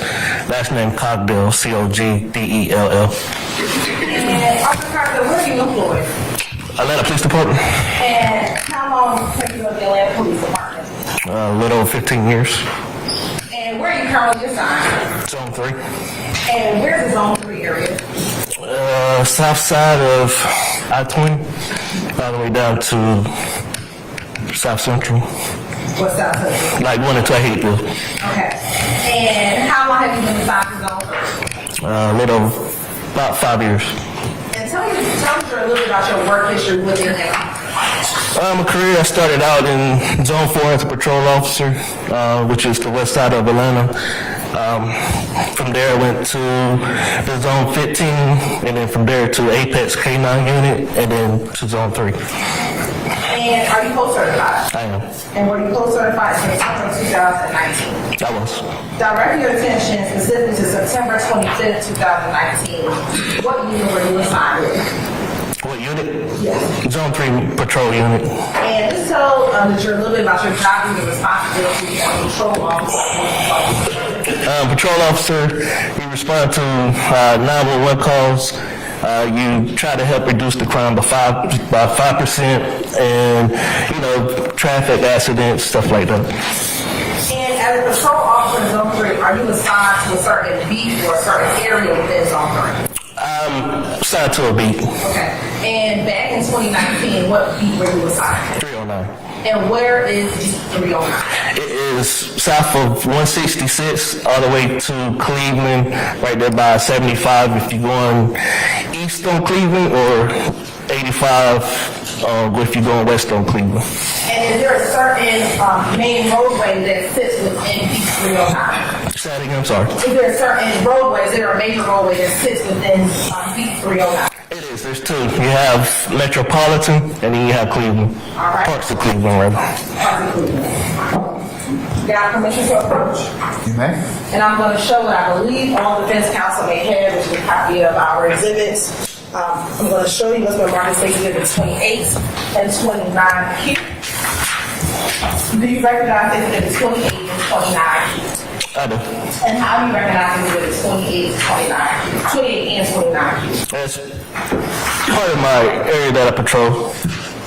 And is that a fair, accurate depiction of a portion of the area that you patrol within Zone 3? It is. And is that a fair, accurate depiction of the area that you control back in 2019? It is. Your Honor, this is kind of state like the 10 exhibits 28 and 29Q inside. Any objections to states 28 or 29Q? May I just approach Ms. You may.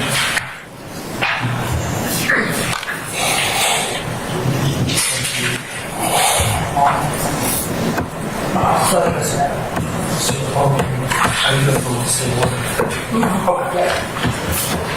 the most part. Any objection? No, Your Honor. Hearing none, 28 and 29Q are admitted and may be published as you see fit. Thank you, Your Honor.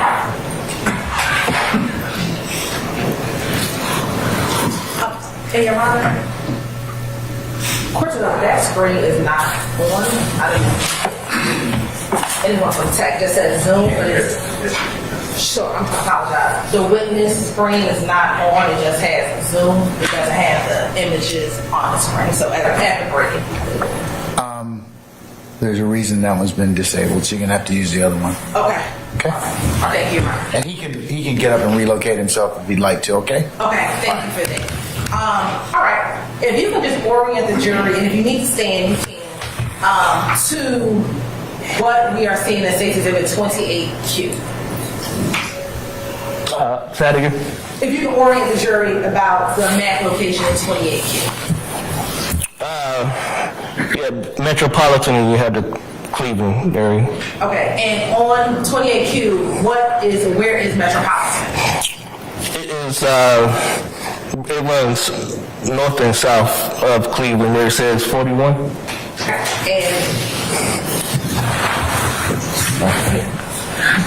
And when you say 41, this is what we're referencing? Yes. All right.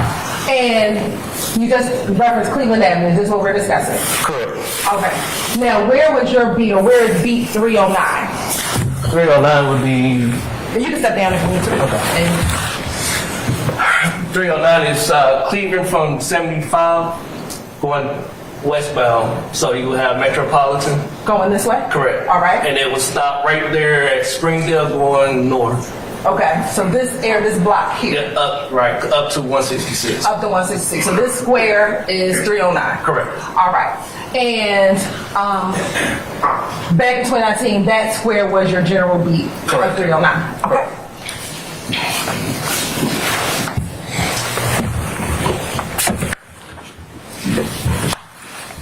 Now, take you back to September 2019. Did you have a certain shift in which you worked? Yes, What was your shift? evening, which is 2 p.m. to 10 p.m. And is that your current shift now? It is. Have you worked any other shift while in zone 3 outside of the evening? No, ma'am. I'm going to direct your attention specifically to September 25th, 2019. Were you working that day? I was. And were you working the evening shift as you just testified to? I was. And where were you? Were you on patrol? I was. And where were you on patrol? That day I was posted up right there in Metropolitan and Peg Road. And you said Metropolitan Peg, right here? Correct. All right. And is there a business location at Metropolitan Peg? It is. It's a storage facility. All right. And coming southbound on Metropolitan, would the facility be on the right-hand side of the street or the left-hand side? If you're coming south, it will be on the right. All right. And where were you within that facility? I was sitting right there at the entrance of the parking lot to come into the storage. And why were you sitting there? They had several complaints about people breaking into the storage unit, so I was just patrolling that little area. Okay. And as you were patrolling that area, what, if anything, happened? I observed a red sedan traveling southbound on Metropolitan. Okay.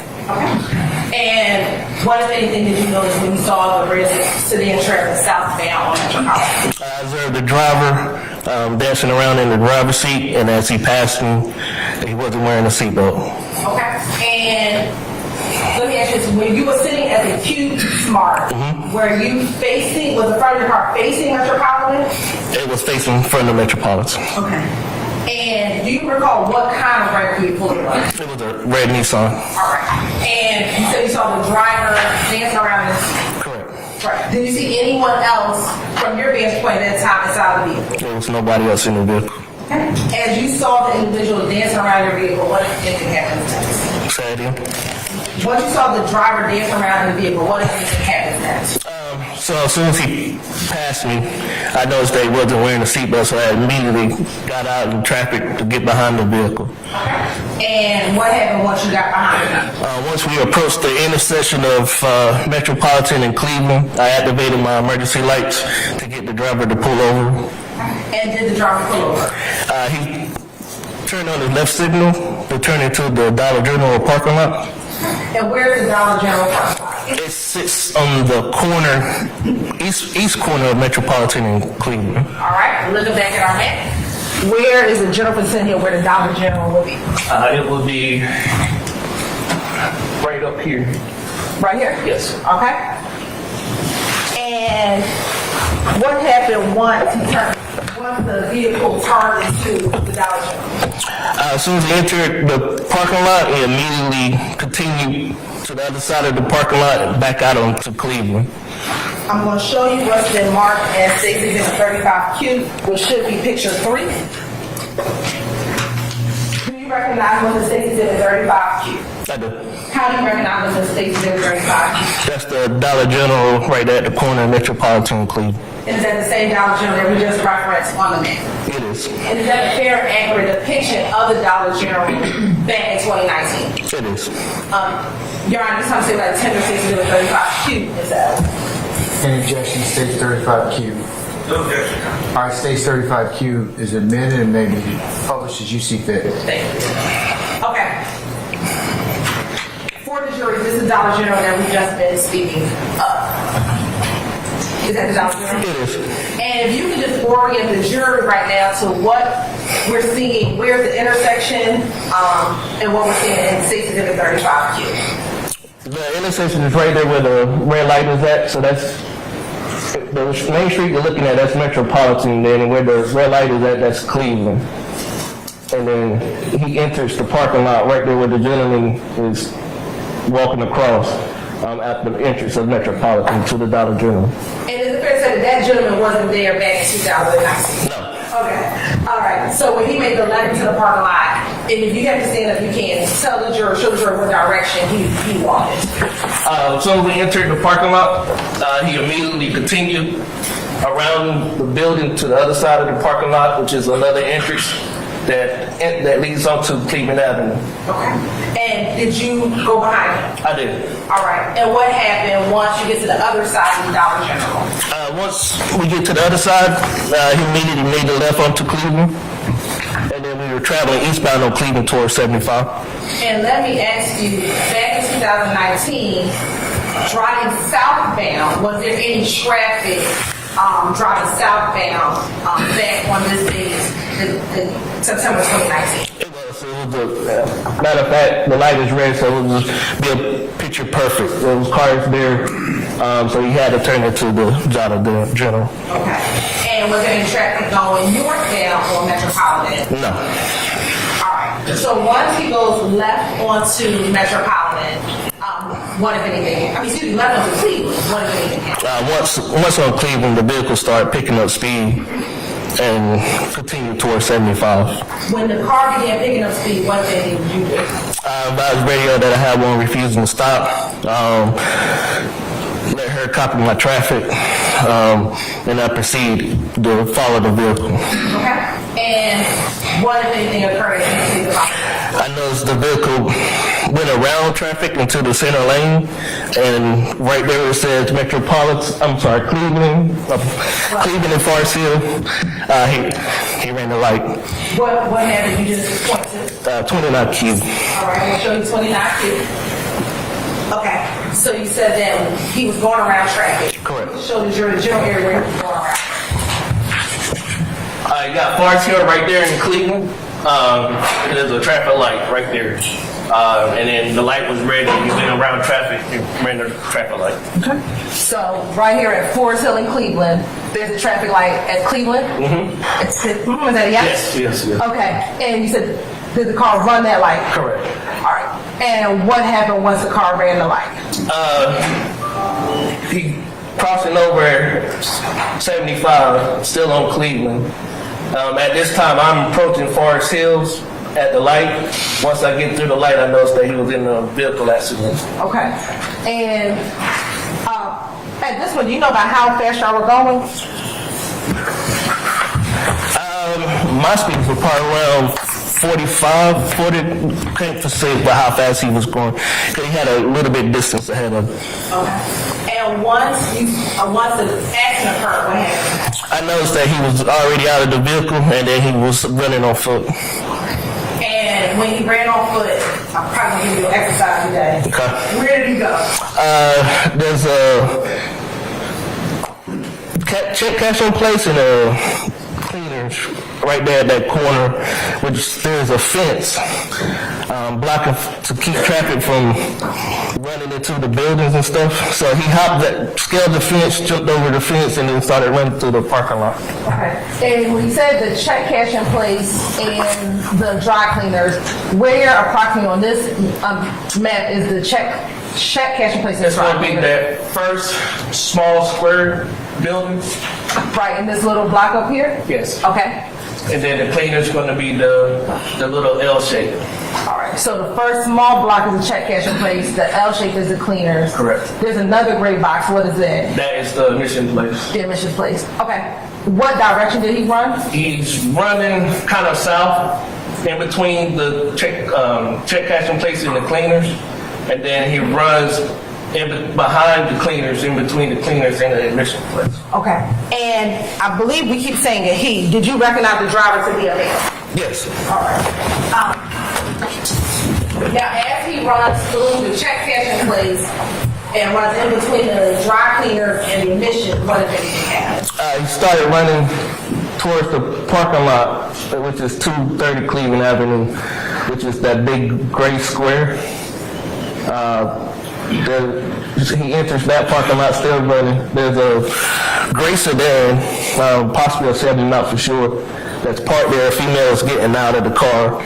As the female is getting out of the car, he pushes her out of the way in an attempt to get in the car, but there was another person in the driver's seat. Did you I sustain the objection as to, you can rephrase Let it. me ask you, were you observing him running towards the vehicle? Yes.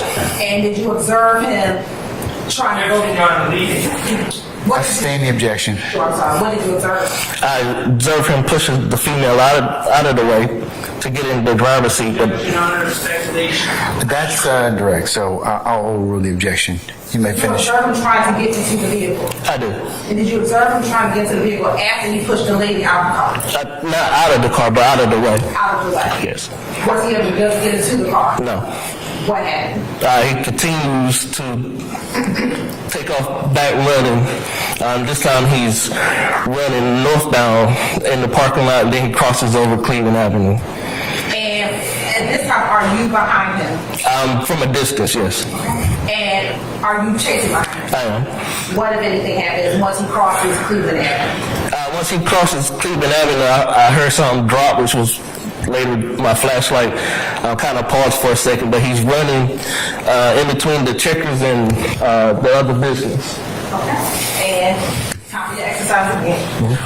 Where is the Checkers, and approximately where is the Checkers at within this map here? The Checkers is going to be on the other side of Cleveland where the little T-square is at. Okay. And then you got the block building where he runs in between. All right. And what direction is he running into? He's running northbound, which leads into another apartment complex. And where's that apartment complex? 2612 Still Avenue. Okay. And at this time, do you still have sight of him? Once he goes behind the Checkers, no, I don't have sight. All right. And do you actually go over to where, to this side where 2612 Still is? I do. And why do you go over there? To see if he was hiding or laying down somewhere. All right. And did you see him over there? No. All right. Did you eventually learn if he was ever apprehended? Yes. And where did you see apprehended? Right there, the entrance where it says Old Hateville and Cone Square. Okay. And where it says Colonial Square, is that another set of apartments? It is. All right. And once the individual was detained, what happened next? I started, checking, walking back to where they had him detained, and then I came back to where the scene was at.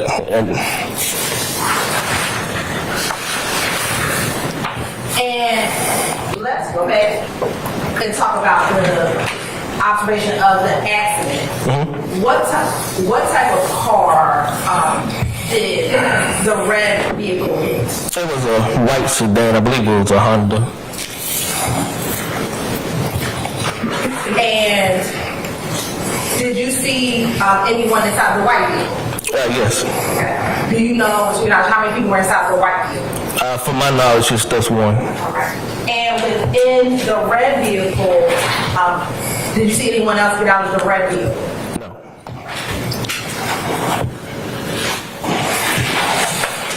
Now, on this day, did you have body cam video? I did. All right. And did your body cam capture, have you been able to review your body cam? I did. And has your body cam captured your interaction from what you just testified to on Peg Road up until you running behind Checkers at 2612 Steel? Yes. All right. And back then, tell us what type of uniform you were wearing. Similar to what I have on without the outer vest. Without the outer vest? Yes. So all the equipment that you see up top was on my waist. Okay. Except for my camera. And where was your camera? Center mass in the middle of the chest. All right. And did you get out of breath at some point in time? Yes. Okay. All right. And is that indicated on the video? Yes. All right. I'm going to show you what's been marked as Stacey's Exhibit 1Q. Tell me, do you recognize Exhibit 1Q? Yes. And how do you recognize Exhibit 1Q? I have my signature on it along with today's date. And what was on, or what's contained within Stacey's Exhibit 1Q? My body cam footage. And did that appear to be a fair and accurate depiction of your body cam footage from September 25th, 2019? It did. And has there been any additions or deletions to that body cam footage? No. Your Honor, this time the state like to Stacey's Exhibit 1Q into evidence. Any objection to States 1Q? No. All right, States 1Q is admitted, may be published as you see fit. And Your Honor, I spoke with Mr. Sharp. We're only going to play the initial portion of the video which captures what has just been testified. From when to when? From 0 to about 4 minutes. Okay, thank you.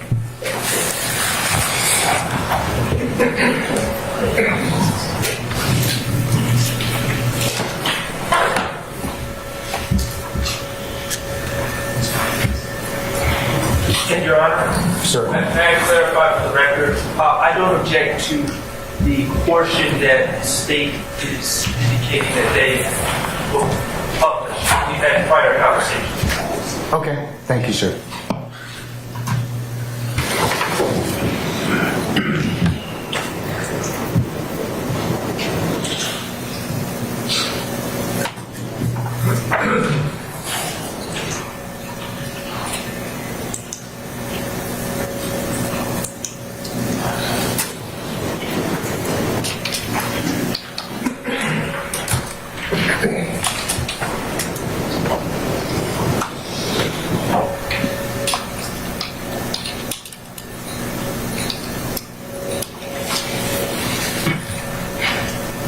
And right here, this is you sitting in your vehicle at the Q's market.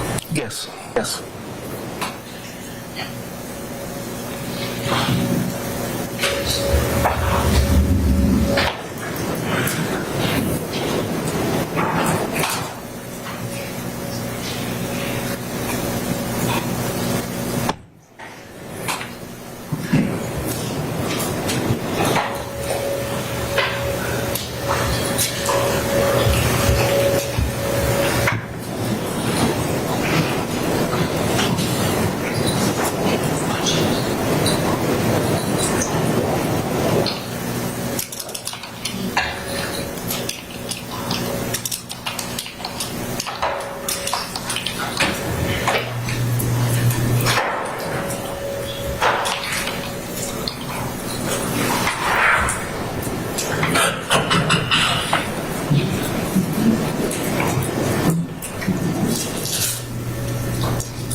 That's 41. That's 41. Radio copy. Still on Cleveland, 45 miles per hour. How is traffic lighter?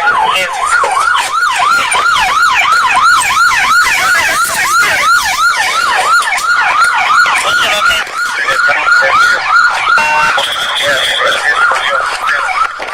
230 Cleveland. 230 Cleveland. 230 Cleveland. Black male, plaid shirt, black jeans. Black male, black shirt, black jeans. Tempted to 44. Tempted to 44. Get down. Get down. Copy. Attempted to 44. 59 right of me. What's your location now? Running towards 191. 191 Cleveland. 191 Cleveland. You still have visual? Okay, talk to me. You still have visual? Running towards the apartments. Running towards the apartment. Any unit 59 Wisdom, first unit Wisdom, advise me. What's your location now? 309, what's your location now? Have you made it to the apartment? Where you're raising off your cocktail? Yeah, he's back here somewhere. Back in the apartment?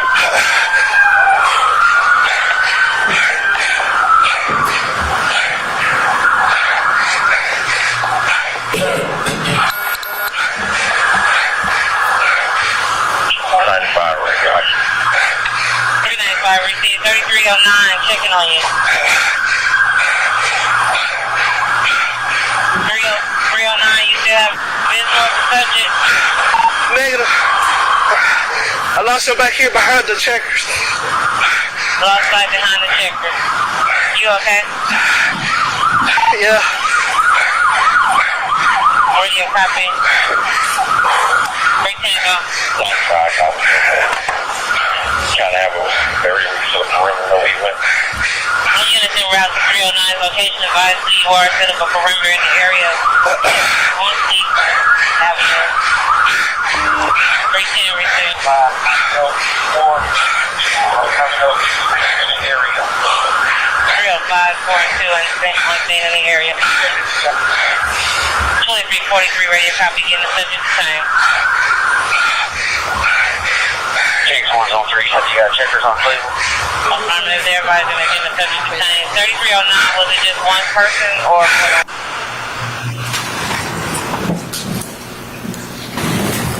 I thought it said 5 minutes and 10 seconds. We'll stop within the video. Say the number again. 5 minutes and 10 seconds. There were a few things that were shouted in the video. One, what's a 41? Accident. Accident? Okay. And then what's a 44? It's a robbery. And in looking, first, what we have depicted on the screen right here, there's broken stick. So we're going to use that. Okay. What are we looking at here? Is this an apartment complex? Yeah, this apartment this is the backside, or as you saw, we walked through the cut, but this is 2612 Steel Avenue.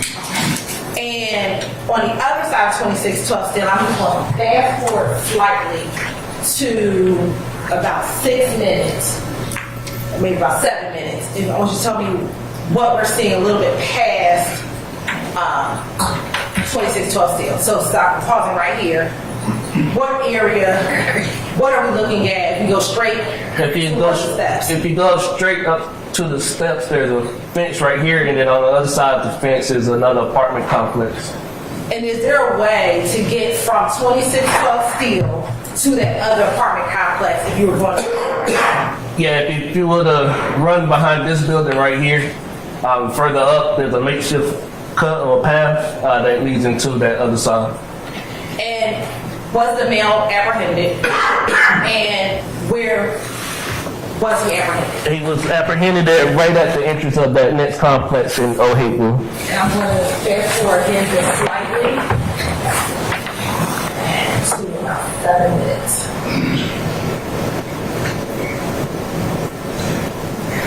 And pausing right here, can you see the general area of the entrance of that second apartment complex? Yes, ma'am. Okay, and you can show the jury where it is, the front part. The front entrance is right here. There's a gate gated for vehicles to come in. That would be the entrance right there. And earlier we talked about the cut. Do you see the cut? Not on my camera, but it's right up in here. Okay. All right. Now, what the individual the male was detained? Was he brought back to where you were? Yes, ma'am. And where did you actually go back to? I went back to the scene of that, where the car was ended up at. And when the individual was brought back to your location, did you learn who the individual was? I did. Okay, and who was the person driving? Shannon Jackson. And had you ever met Shannon Jackson before? No, ma'am. Had you personally had any interactions with Mr. Jackson before? No.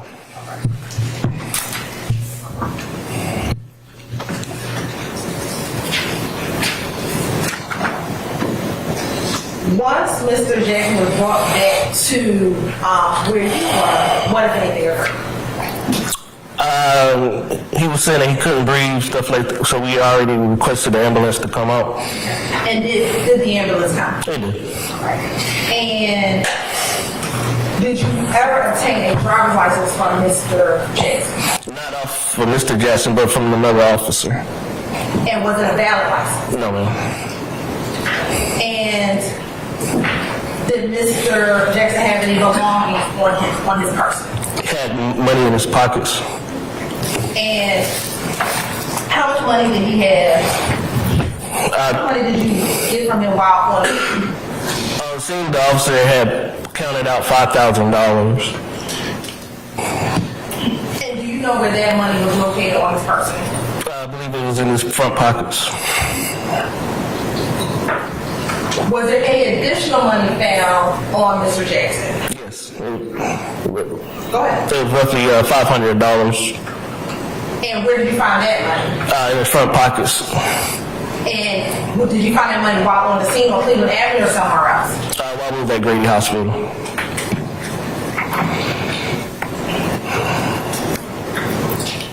And what if anything happened to that $5,500? I was turned into property.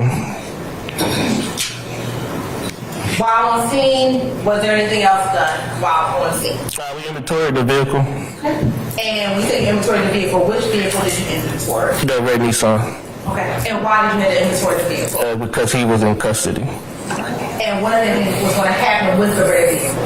It was being impounded, so we had to inventory, see if there were any belongings and values inside the car. And did you find anything inside the car? We did. What did you find? We found a handgun in the center console. And what type of gun was found in the center console? That was a Taurus, I believe, with a 9mm. And did the gun have a serial number? It did. And do you recall what the serial number was? Not offhand, but We're looking at a copy of the police report, help refresh your memory. yes.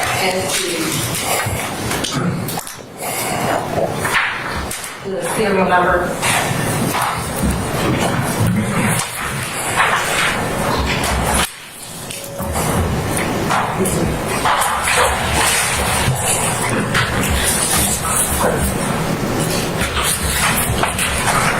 Permission to approach?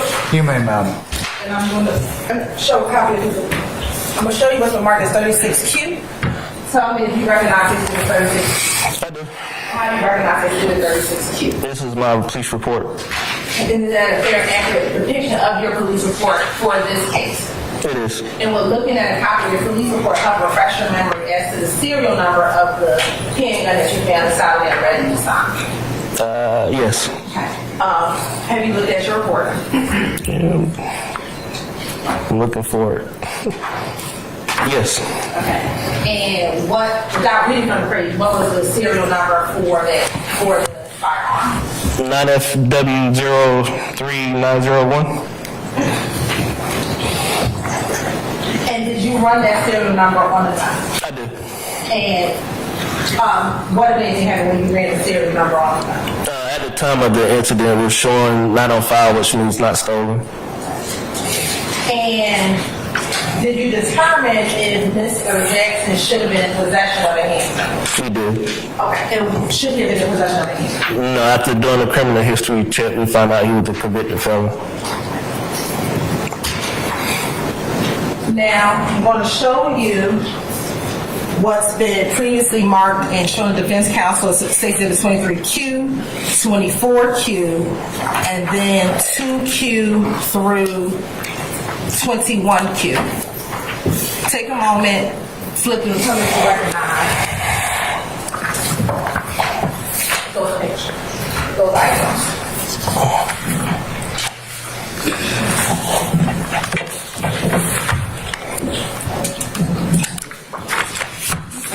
This, what number?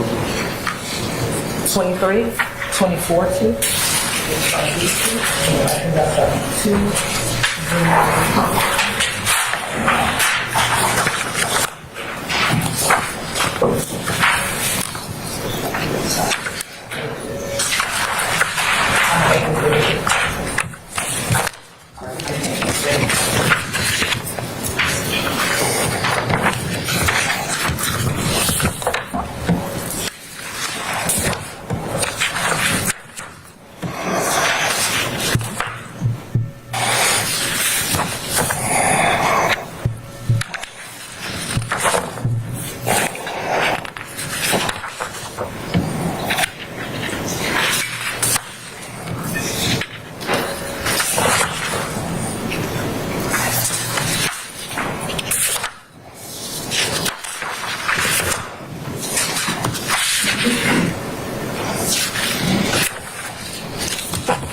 Do you recognize for 23 and 24 Q and then 2 through 19 Q? I do. And how do you recognize, let's start first with 23 Q and 24 Q. 23Q and 24Q is the vehicle that was struck.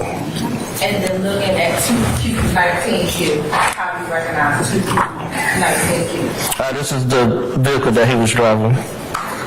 And as you continue to go through.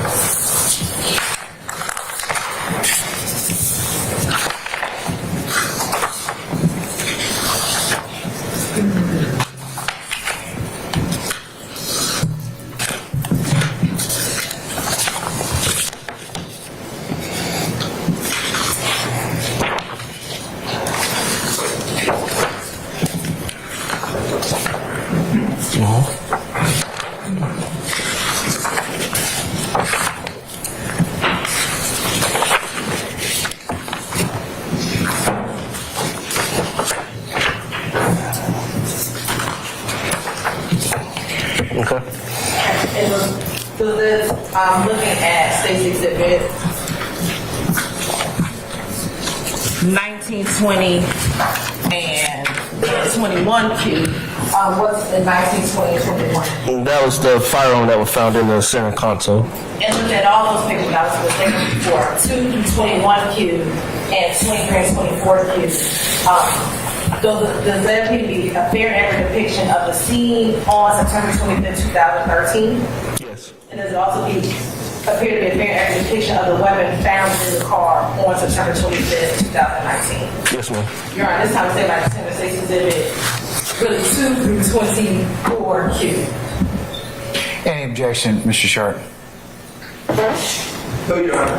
All right, states 2 through 19Q and 23 and 24Q are admitted and may be published as you see fit. And Your Honor, I believe we also had 20 and 21Q as well. All right. Any further objection to 20 or 21Q, sir? No, Your Honor. All right, 20Q and 21Q are admitted. And let me actually, before we publish these images, or some of these images, the lady in the vehicle with the 44, was any information ever received from the lady in the vehicle which called the 44 involved? No. Why? When I got there, she was gone. Okay. Her in the car. Stay in that area. Yep. And in running or chasing, were you able to get the tag number of that vehicle? No.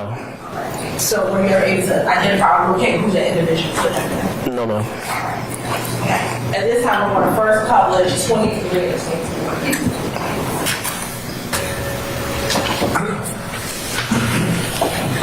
Now, first looking at State's Exhibit 23Q, I know we saw some of this in the body cam video, but if you could just orient the jury to where we are within this photograph. This right here is the off-ramp coming off of 75 northbound onto Cleveland. And in the distance on the left-hand side, is that a gas station? It is. And what is the address of that gas station? 221 Cleveland Avenue. Far from the distance on the left-hand side, there's a sign. Do you know what that sign is? That's the checkers. All right.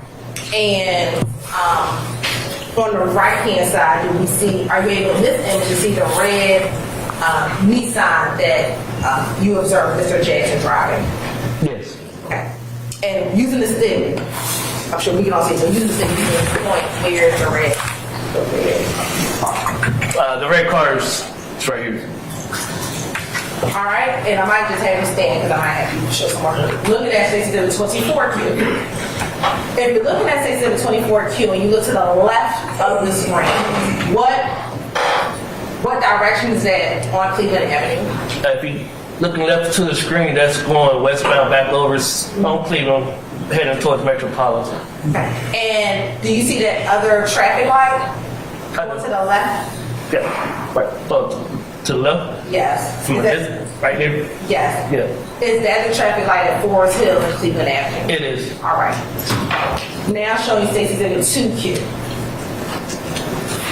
Is that a closer picture of what we just saw in 23Q? It is. Now, looking at the red vehicle, did the red vehicle hit either the tree or the metal frame there? No, it came to a resting spot.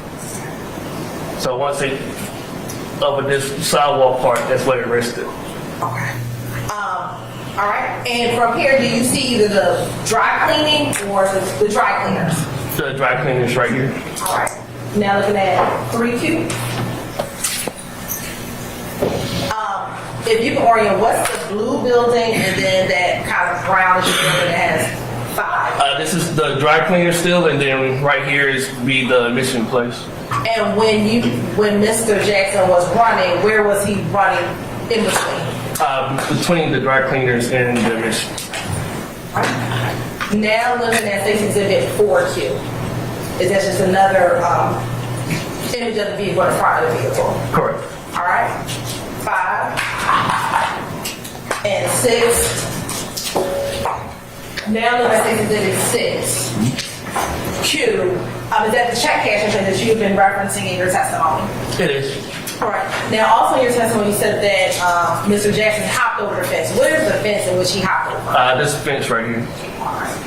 And once he hopped over the fence, is that when he ran in between the buildings? Once he hopped over the fence, he ran between the cleaners and the check cashing place, and then he cut. You can see the admission spot right there. All right. Looking at 7, we move forward.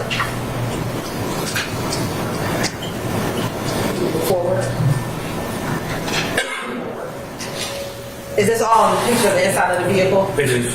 All right. Okay.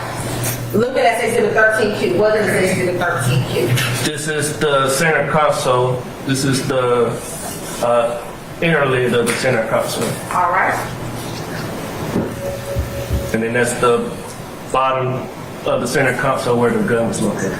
Okay. And so did you have to lift up the other part to get to where the gun was located? Yes. All right.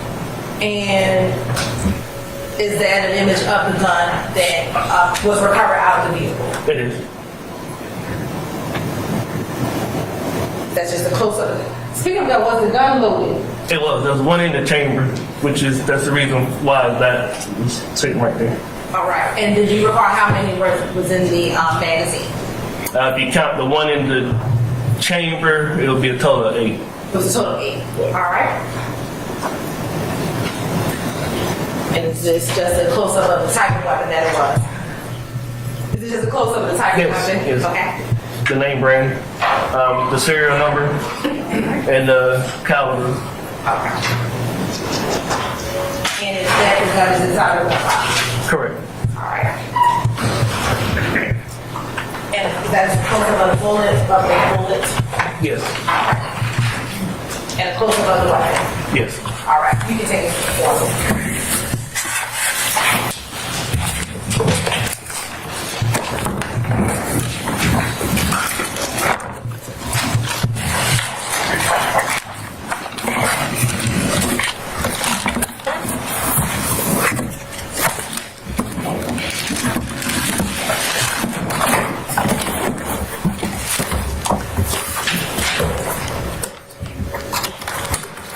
You ready to come? You ready to take it out?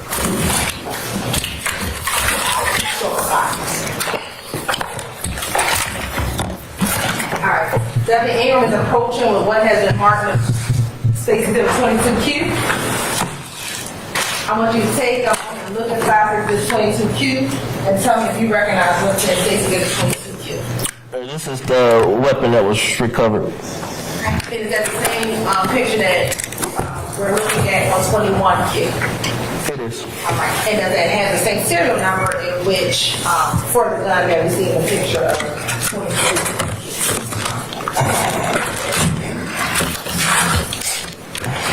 It does. Your Honor, this time say by the tender, Stacy Exhibit 22Q into evidence.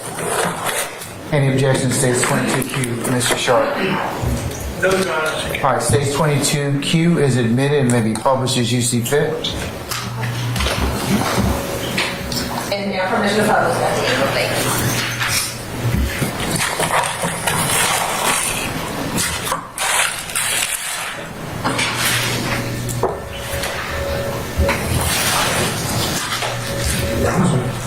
No. Thank you, Deputy.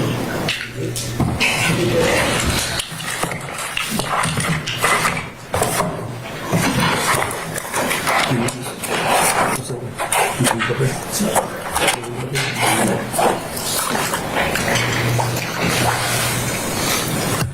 I know earlier we talked about the gun being not on file.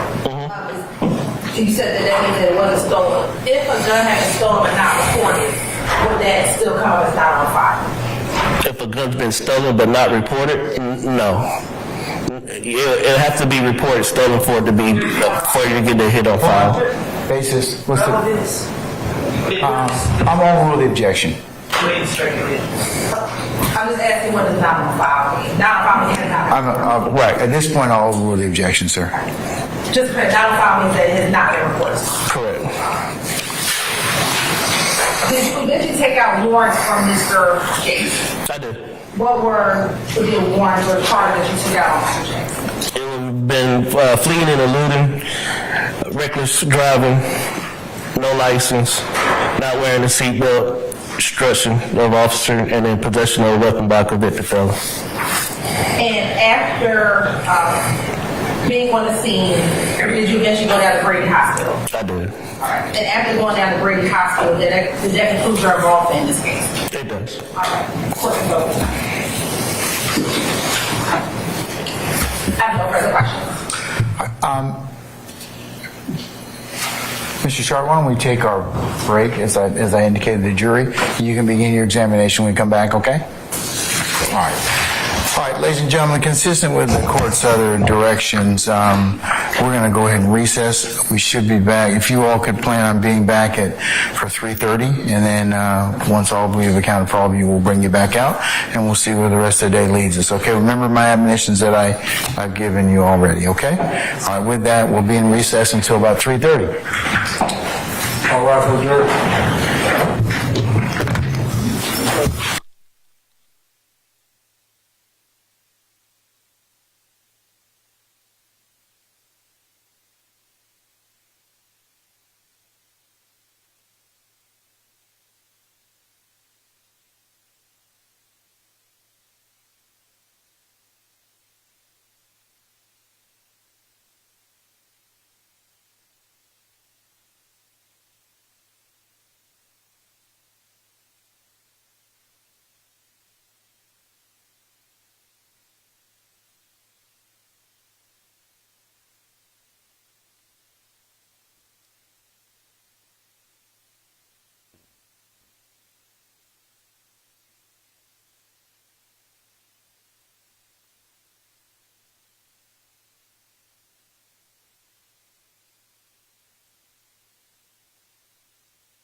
and see if all our jurors are in pocket, please, sir? There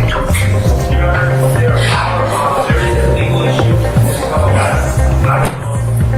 Here, right now, the state indicated that it would seek to leave. Hold on. Can I get you to step outside for me just a second, please?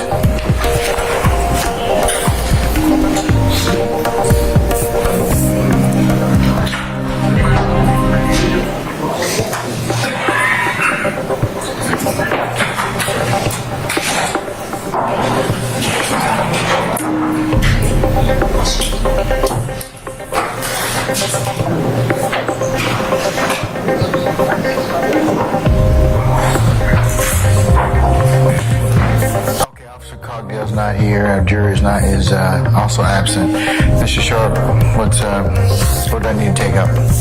Your Honor, there's two matters. The state turned to break what appear to be certified convictions of my client, and indicated that I don't know if it's going to be later today or tomorrow, but sometime in the future. Wait. Can you all go back, please? Thank you.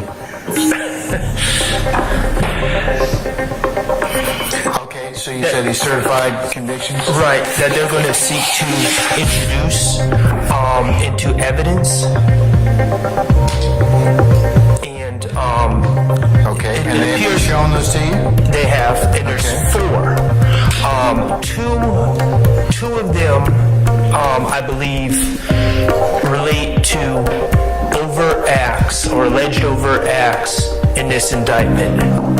My issue, other than some extraneous pages included in the certifieds, my issue is not with the admission of those subject to our prior kind of blanket Bruce Harvey rule objections. However, two additional convictions, there's one from 2010 and I believe 2011, are not listed as overt acts in the indictment. The state's stance, I believe, is that they are listed in the overt act itself, overt act 98. If you look at it, my client is alleged to have committed possession of firearm by a convicted felon, and then the state in the pleading lists 4 separate felonies that they're alleging my client, that make my client a convicted felon. That doesn't make sense. I mean, that does, because you only need one. You only need one, okay, but right. And so they've listed 4, and now they're seeking to introduce certified of 4 separate extraneous convictions that, again, I'm acknowledging that 2 of them are overt acts in this case, and that's not my issue. You don't have any objection to those? There's some extra paperwork in there that I can specify what I object to. Well, you know that when, let's assume that I admit them, okay, if they're in proper form. Before they go to a jury, there's some of the things that will be stripped out because they would violate the continuing witness rule and some other things. So, I understand. And so we'll get to that later, but I do object to the 2 that are not listed as overt acts because the ones in 2010 and 2011? I don't have them in front of me. The state has them. I believe I know one of them is 2010. One's a burglary, and then one is a theft and a gang charge, ironically charging a separate gang, but those should not be admitted into evidence, and I'm relying on Old Chief United States 519. Old Chief? Yes. Oh. 519. You found anything more recent? U.S. v. Marroquin, M-A-R-R-O. U.S. v. Marroquin, M-A-R-R-O-Q-U-I-N, Lopez, 634 Federal Appendix 758, that's 2015, but it discusses Old Chief. Old Chief's still good law, and it basically, Judge, it comes down to 403. I mean, I don't think anyone that's been watching this trial, anyone that heard my opening would suggest that that the issue of whether Mr. Stillwell is a convicted felon is really at issue. It's not at issue. It never has been an issue. I said in opening. Well, they still got to prove it. They still got to prove it. And they can with a prior, but they don't need to prove it with 4. and the prejudicial value substantially outweighs the probative value when things do not have probative value. And so if you look at the Indictment Act 98, they list 4 prior felonies: participation in criminal street gang activity from May 2010, which is Indictment 11 SC 98860. I object to that.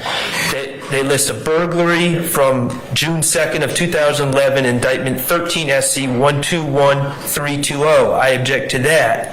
Then they also list possession of marijuana with intent to distribute from September 19th, 2013, which is 15 SC 140132. We've heard testimony about that.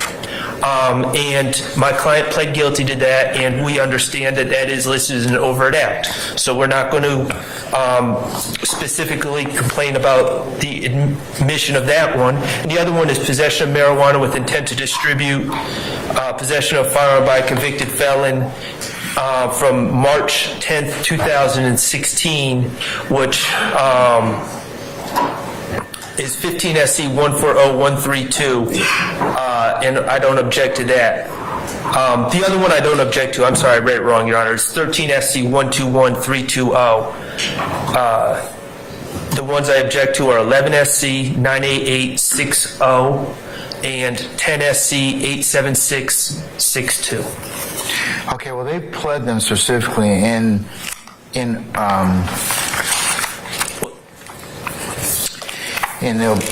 act, and that's Act 98, right?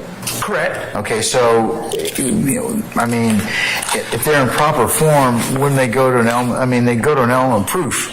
No, we could easily redact this indictment. We did it with count 25, I believe it was, on this indictment.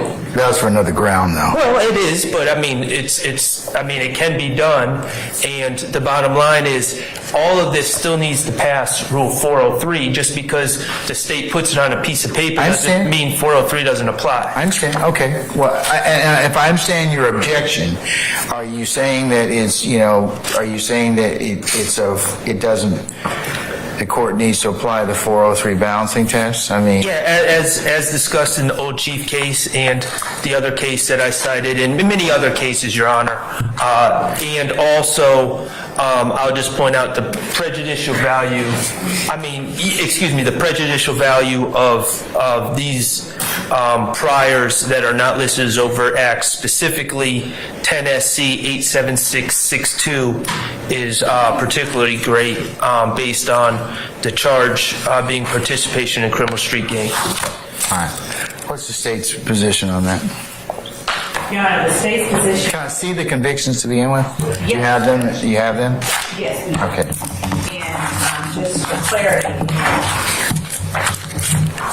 for the purposes of the record, Judge, we have labeled State's Exhibit 31Q. Hold on a second.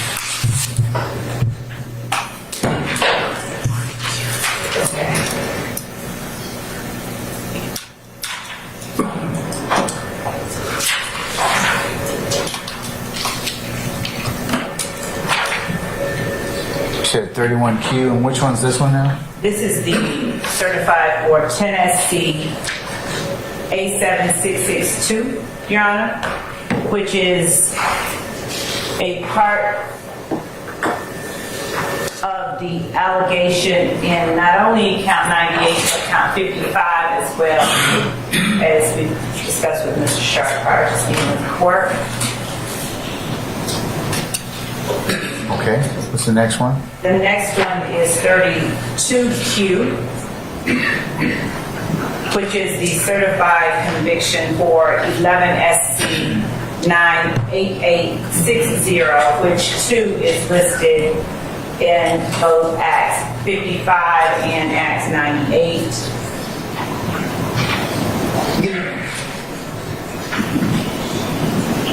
Okay. We then have State's 33Q, which is a certified conviction for 13SC 121320. So 13SC, what was that? I'm sorry? 121320.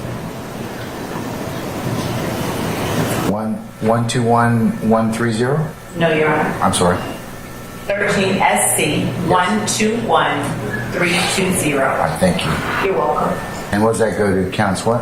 And that too is listed in Acts 55 and Acts 98. Okay.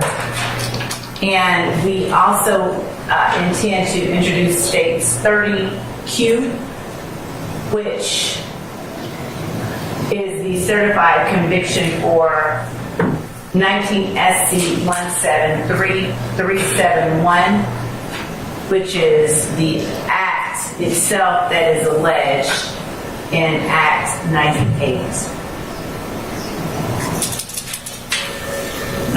Part of the act. And I will present them at the court's pleasure whenever the court tells me to present them, to approach and present.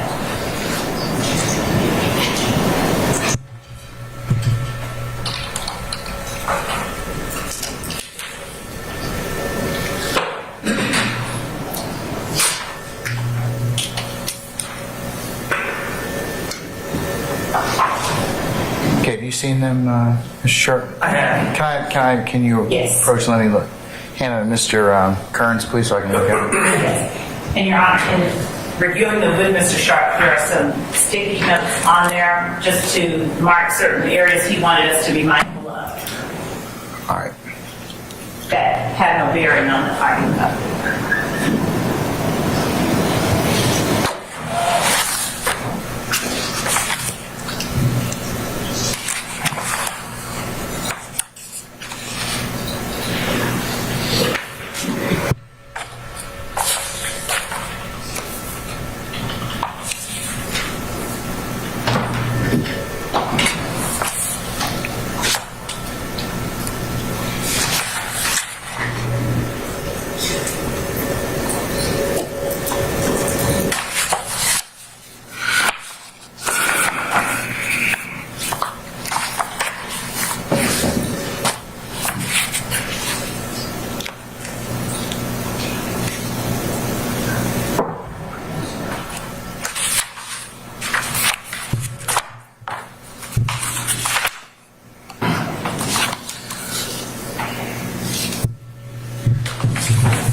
Your Honor, may I add one thing to my argument? Well, actually, two. We discussed some things and haven't. Hold on 1 second, sir. Okay.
let you know when I'm ready, okay? Okay.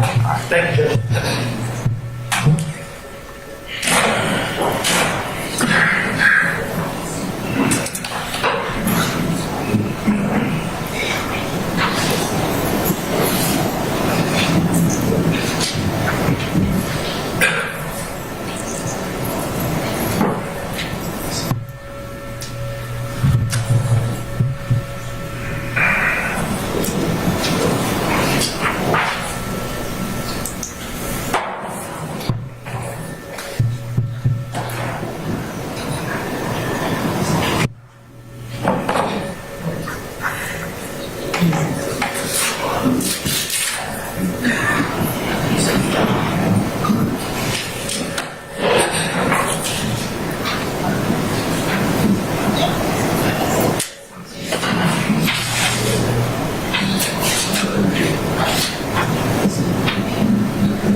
Okay, all right.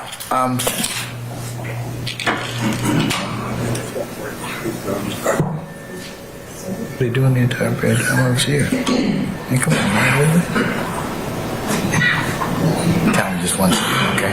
All right, go ahead. As soon as he finishes. Your Honor, I was going to add two other things. I just wanted to call your attention to the fact that both of these convictions that I'm arguing against are alleged to have occurred prior to the alleged RICO conspiracy.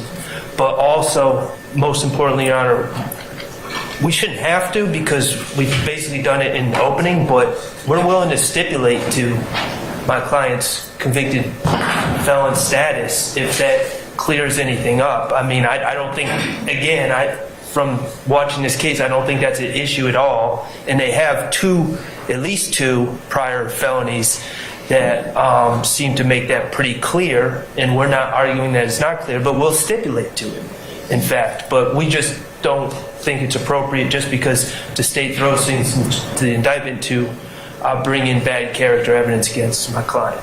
I don't think it's bad character. It's and they're not doing it for that particular reason. Well, what is? I mean, I just don't understand what the reason is because the only legitimate reason is to prove he's a convicted felon, and he clearly is. So, All right, well, I'll let the state respond to that. Is that the two bases? Yeah, we're willing to sit. Okay, all right. Yes, Ms. Love. Thank you, Judge. Your Honor, what it seems that Mr. Sharp is doing is asking for essentially a striking of the indictment, something that should have been dealt with pre-trial, because where we are now in Act 55 and Act 98, these are portions of the act that the state alleges, so they constitute proof of what we've alleged in the indictment. As to the argument regarding 403 and a 403 analysis, these allegations are not allegations that, or the certified convictions rather, are not convictions for the types of crimes that are substantially more prejudicial than probative as they relate to Mr. Sharp's client. The fact that he now asserts that these crimes happened prior to the beginning of the alleged conspiracy is of no consequence, especially where it's these acts that have occurred are in fact kind of integral to other evidence that will be presented at trial.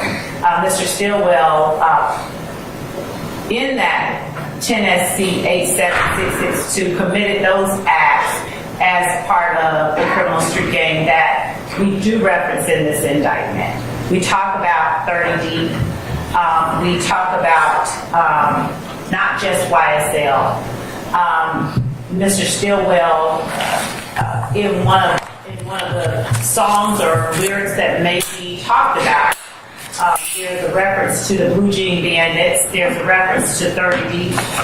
And this is just ancillary, but this gang charge that is alleged in 10 SC 87662 is in fact one of those kind of incidents where she is alleged to have and actually was convicted of gang activity for that type of act on his part, along with others.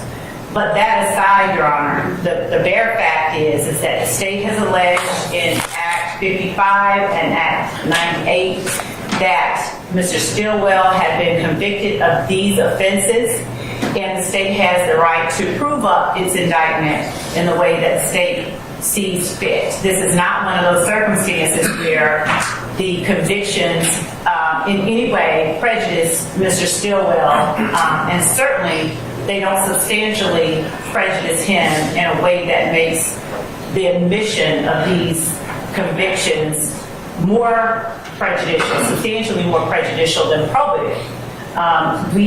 He's essentially trying to dictate the way that the state proves up its case, and the defendant doesn't have the right to do that. The state has the right to prove up its case in the most effective and impactful way that we are legally allowed to do. And given that we have made these allegations, that this indictment has been read to the jury, and that we have bona fide certified copies of these convictions, the state should be allowed to introduce that evidence to the jury, and should not be kept from doing so for reasons that are there's no reason to keep the state from doing so. The defendant just does not get to dictate how the state proves up its case. So we are just asking that the court deny these motions to keep out evidence of acts that have been alleged in our indictment. And Your Honor, they keep saying I don't get to dictate how they try their case, and I acknowledge generally that's true, but that's the whole holding of Old Chief, is just because they allege it in the indictment doesn't mean they get to just let everything in, no matter how prejudicial it is, no matter how limited the probative value is. That's the whole point of Old Chief. Old Chief is a little different. Old Chief, this is Old Chief versus U.S. 519 U.S. 172. A little different aspect. I see what you're saying about Old Chief in terms of you're willing to stipulate that particular issue in terms of the convicted felon issue, which is, Old Chief was a singular issue, and that's part of why the Supreme Court dealt with it in the manner that they did. The state is alleging, however, that given the other elements of proof that they're alleging, in particular acts 55 and 98. 55 being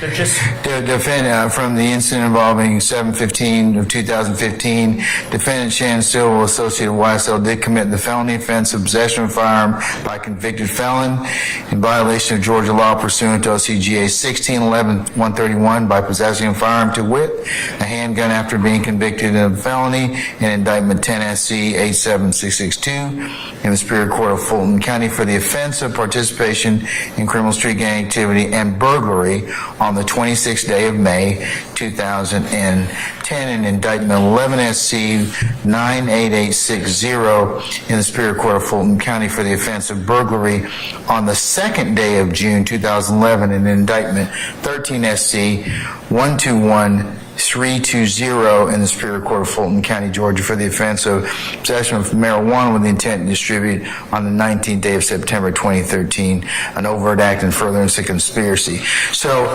and then in addition, in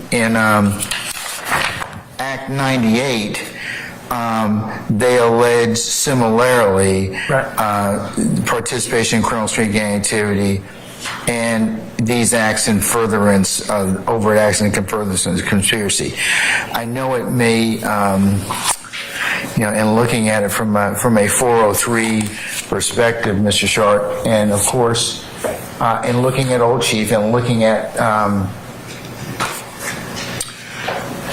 what the measure of prejudice is, evidence is unfairly prejudicial when it would influence a jury to decide the case on an improper basis, and courts have noted that there's a difference between evidence that is simply prejudicial and in that it hurts a party's case admissible, and evidence that's unfairly prejudicial, which is inadmissible.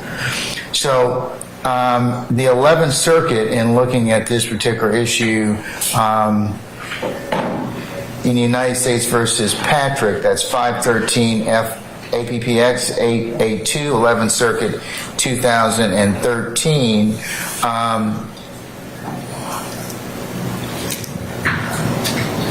While invoking the exclusionary elements of 403, in addition to cautioning that the rules should be used sparingly, the 11th Circuit Court of Appeals looks at the evidence in light most favorable to its admission, maximizing its probative value and minimizing its undue prejudicial impact.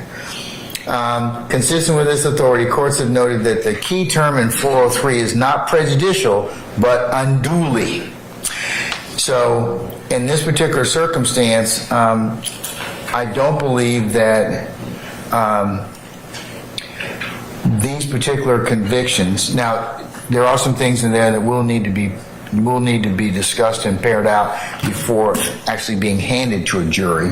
But I don't believe that this is going to lead to confusion of the issues, mislead the jury, be a waste of time, unduly delay, or needlessly present cumulative evidence. So, applying a 403 analysis, I believe these convictions, if in proper form, would be admissible to prove the state's case, or attempt to prove, I should say, because that's a jury's issue, whether or not they proven to a satisfactory extent Acts 55 and 98. Well, Your Honor, just briefly, if I can respond, to prove it is cumulative.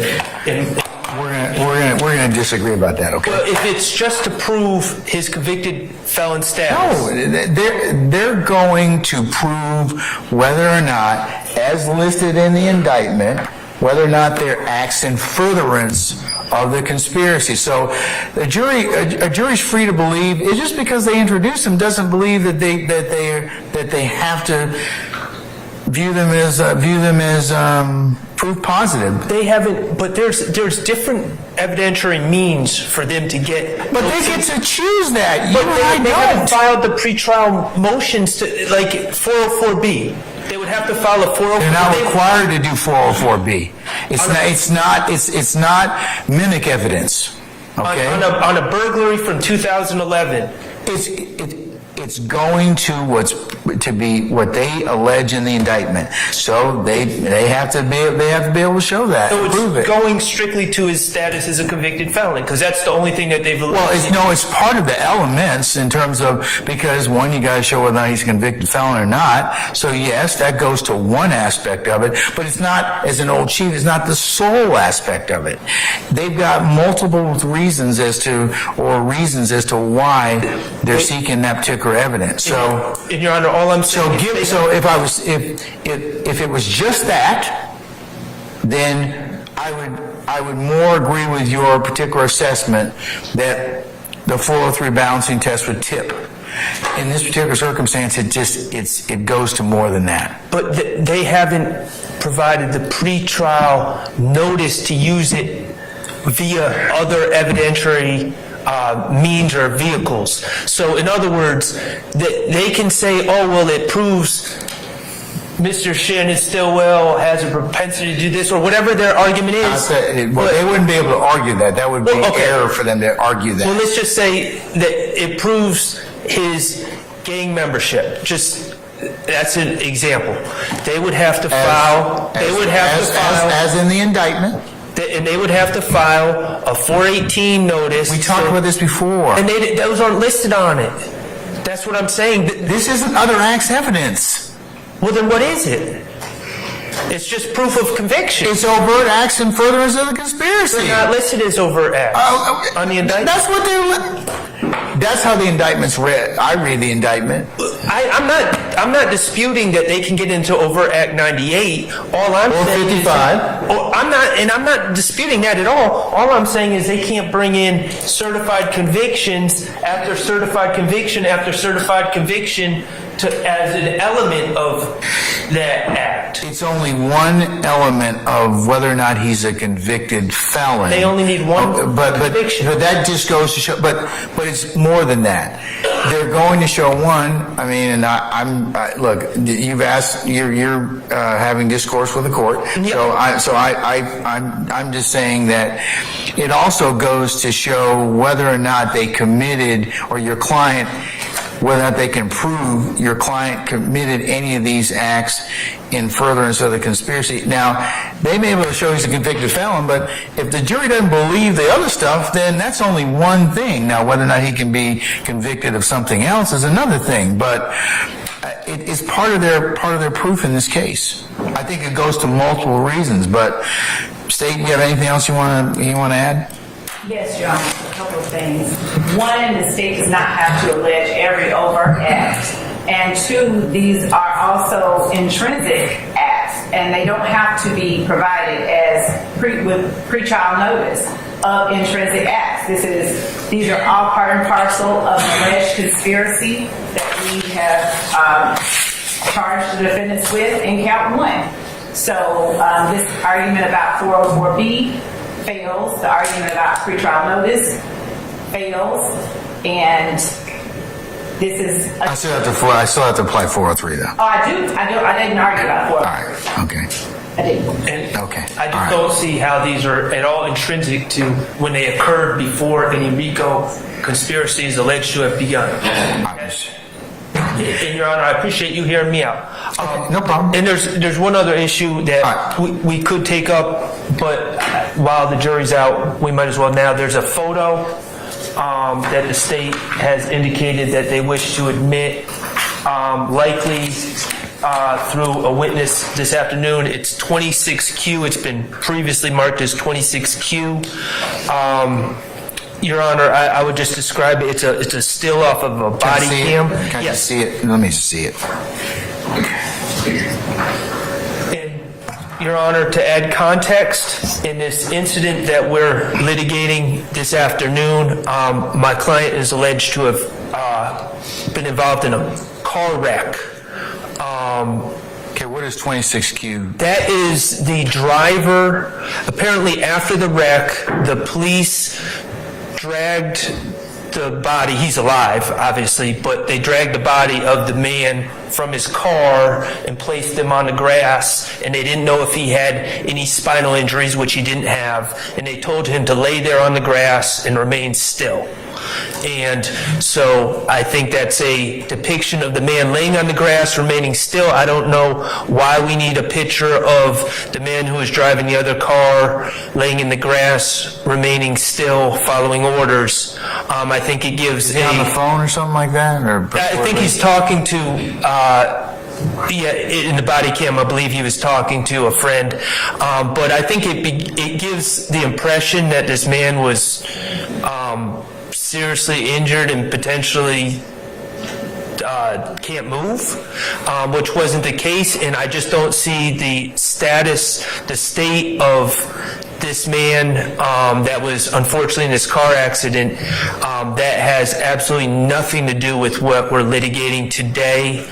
I don't see how a hit and run, first of all, I don't think it's even relevant to a hit and run, but to the extent that it is, certainly a hit and run would not be, I don't think even the state would argue that that would be in furtherance of any RICO conspiracy. So I believe that it would be, I didn't say anything about... So you're saying it's relevancy, is that what you're asking me to... 403, yes, it's confusion. No, that's different. Right. It doesn't have any relevance. Relevant is a threshold issue. Okay, it doesn't have any relevance.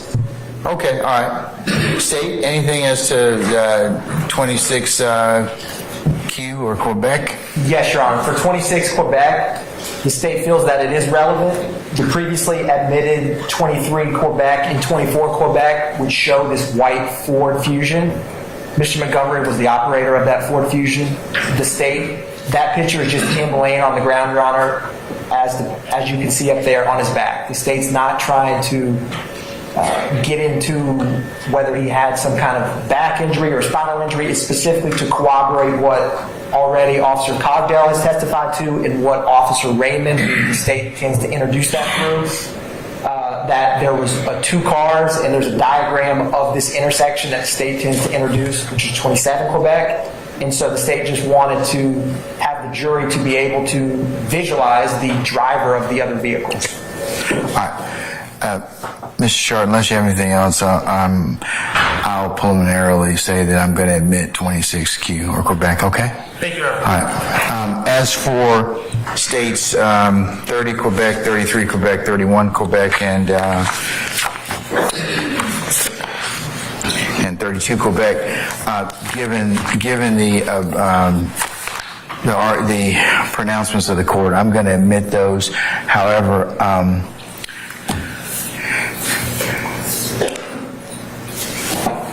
you have one here, should say state, let's see, that would be 31 Quebec, where you would need to redact or otherwise not include the revocation matter. Okay, so that needs to be stripped out anyways, but and we can talk about that later anyways, because I think that there's a lot of allied papers that you probably have that probably don't have any that wouldn't go out to the jury anyways. So I'll admit them, but I'll say that you will have to at some point in time later, unless you're going to show them to the jury at this point in time. On one of those convictions, it appears that there's one of the old Fulton County handwritten sentencing sheets, and then also the computer-generated computer-generated sentencing sheet as well. So it's almost like it's double. It's the same conviction twice. I believe that's on the Gain case. I think, Your Honor, that is another matter that we have no problem hashing out with Mr. Sharp prior to that document itself going out with the jury. I think it's along the same lines of probation, revocation, paperwork. If it is in fact an exact duplication. Otherwise, we would address it at a later time with the court. Are you going to read it in any way to... We're going to read the computerized copy because that's the one we read. All right. Mr. Sharp. Other than your objections, is that all right with you, sir? Yes. All right, just make sure that you all, before, that you all, I mean, that is the state and Mr. Sharp, get together and figure out exactly what's going to be read. But I'll admit those over your objection and make them continuing objections, okay? And Your Honor, if it's okay with you, in front of the jury, I'm just going to say that my objections are the ones that I've previously stated and assume that we will remedy the extraneous papers at a later date. Yes. Thank you. Okay.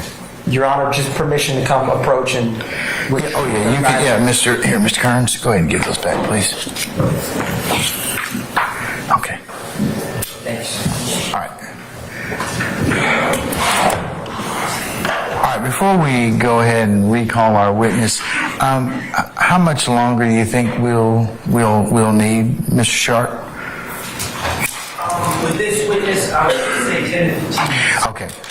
We'll probably call it a day after this. Okay, if that's all right with you all. Okay. All right. Okay.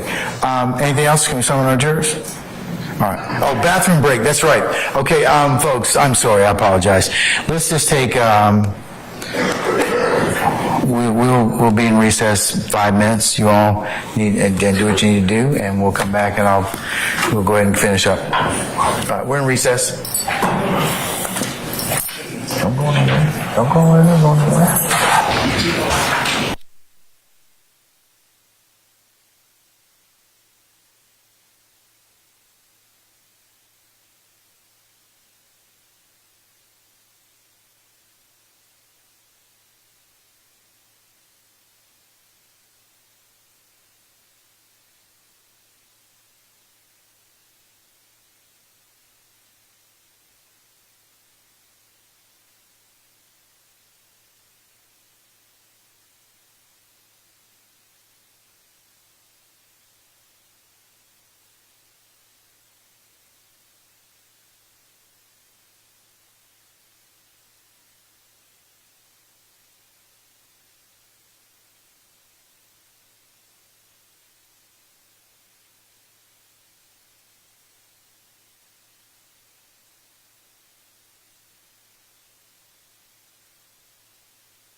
notice. We're going to probably not get to your witness today.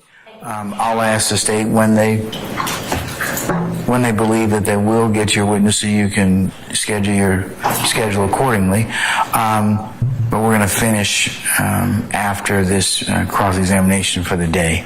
So, counsels for the state, when do you anticipate calling Ms. Gladden's client, who is, what's your name, your client? John Tavia Stevens. Mr. Stevens. Okay. Your Honor, as we have spoken with Ms. Gladden and Mr. Stevens over the weekend and informed them, we did intend that to get to him today if we had reached him. So we will be getting to him tomorrow.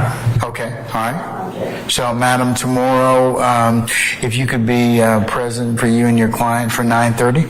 Thank you so much. Okay, all right. Do you have any other business before me, Madam? I do not know. May I be excused? Yes, you and your client may be excused until tomorrow morning at 09:30, okay? Thank you, Judge. All right, we'll see you then, okay? Okay, all right. Sergeant Ingram, can we go ahead and summon our jurors first, please? All rise for the jury. All rise for the jury.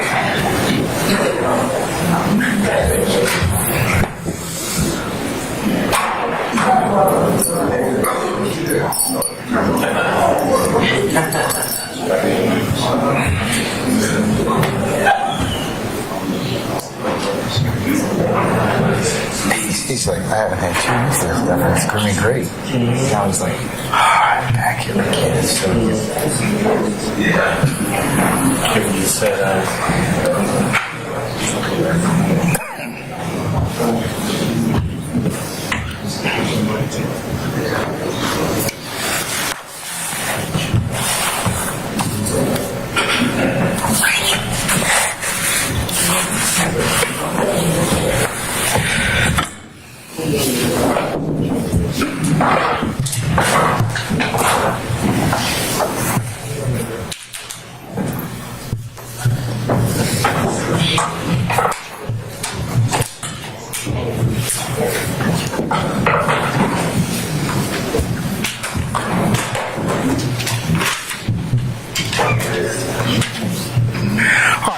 Please be seated. All right, thank you, Sergeant Ingram.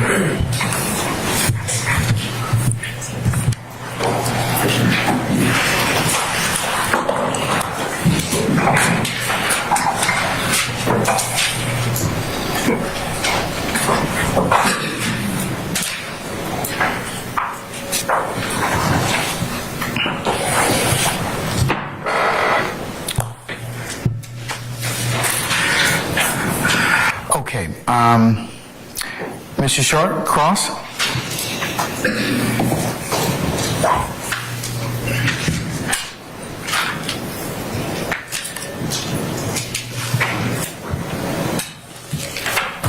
Officer Cogdale? Yes, sir. Good afternoon. My name is Max Shard. I represent Shannon Stillwell. I think you referred to him as Shannon Jackson. Correct.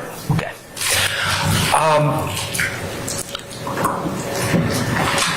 You said that you were assigned to Zone 3. Yes. And a specific beat within Zone 3 that includes the Cleveland Avenue corridor, correct? Correct. Okay. And what year did you begin in Zone 3? In April of 2019. Began April of 2019? Yes. Okay. And are you still in Zone 3? I am. Okay. And the same beat? Yes. Okay. Prior to this incident, you did not know, or you had never personally interacted with my client before, correct? Correct. Okay. Is it fair to say when you saw the red car driving down Metropolitan, you did not recognize my client in the car and say, oh, that's Shannon Stillwell? No. Okay. No meaning you did not recognize him? I did not know who he was. Okay, excellent. That day, you indicated that you were in a police car in a parking lot of a storage company or storage facility. And you were by yourself in that car? I was. Okay. And I believe you used the word set up or posted up. Posted. Posted. Mm-hmm. How long were you posted there prior to getting behind Mr. Stillwell's car? I'm not for sure, probably 20 minutes probably.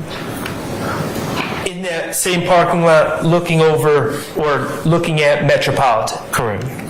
And what were you looking for? Just monitoring traffic flow. Any traffic violations that was committed. Any traffic violations? Yep. Okay. Now, you indicated on direct that you saw my client in the front driver's seat. You said dancing. Correct. Okay. Like bouncing around. Bouncing around as some of us tend to do when listening to music in the car? Correct. Okay. You did not observe any moving violations committed by Mr. Stillwell at that time, correct?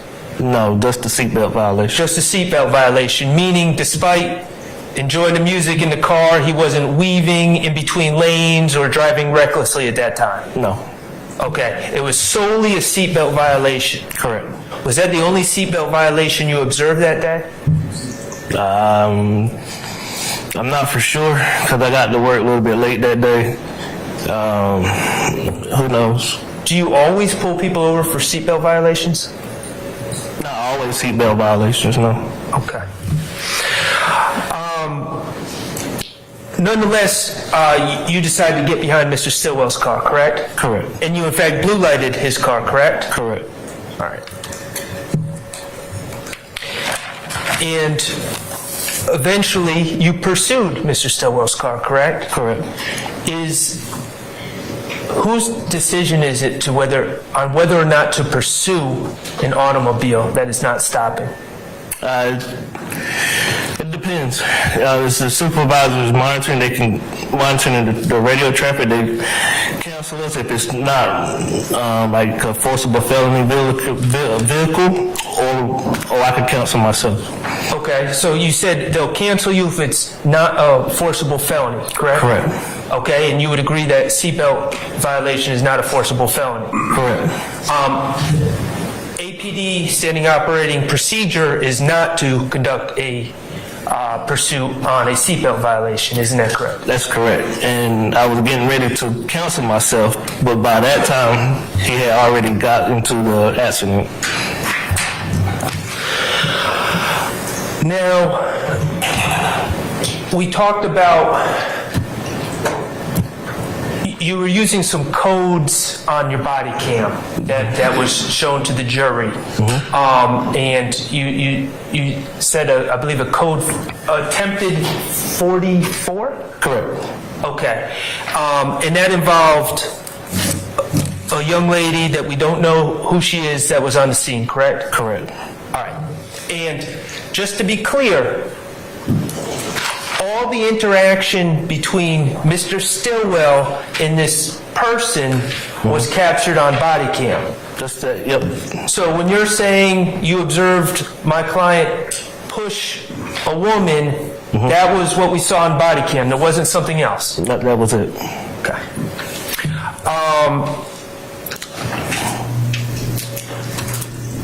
That interaction, did Mr. Stillwell ever pull anyone out of their car?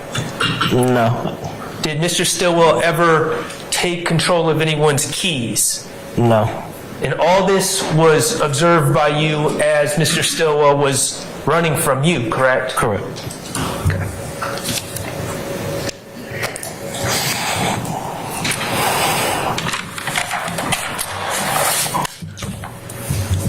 That person whom we don't know their identity did not stick around at the scene to file any complaint, correct?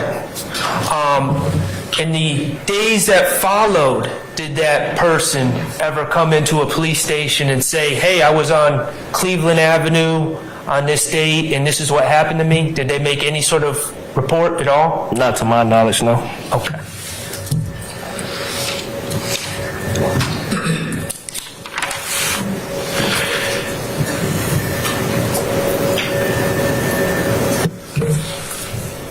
The $5,000 that, or I guess it was $5,500 ultimately that was recovered from my client's pockets. Was that money returned to him?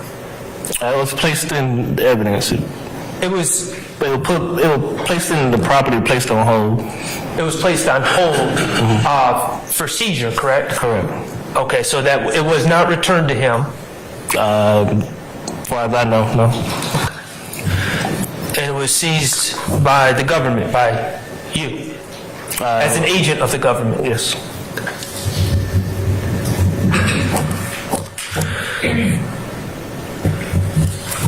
Now, Mr. Stillwell had that $5,500 in his pocket, correct? Correct. Do you have any information as an investigator in this case that that $5,500 belonged to anyone other than Mr. Stillwell? As far as my knowledge, no. As far as your knowledge, that was his money, correct? Correct. And no one else's, correct? Correct. Okay. Let's talk about the red car, the red Nissan. I think we said it was an Altima, correct? Altima, yep. Right. That car, certainly as an as an officer in this case, you ran that car, correct? Correct. To figure out who the owner of the car was, correct? Correct. To figure out if that car was stolen, correct? Correct. Okay. That car was not stolen, was it? It was a rental car. It was a rental car, so I'm going to ask the question again. That car was not stolen, was it? No. Okay, and it was a rental car? Correct.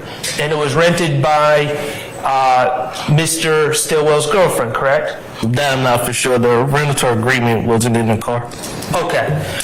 You have no evidence to suggest that someone rented the car and then it was subsequently taken from them, correct? Correct. Okay. Everything was legal about the car? Yes. And it was a rental from Hertz, correct? Correct. All right.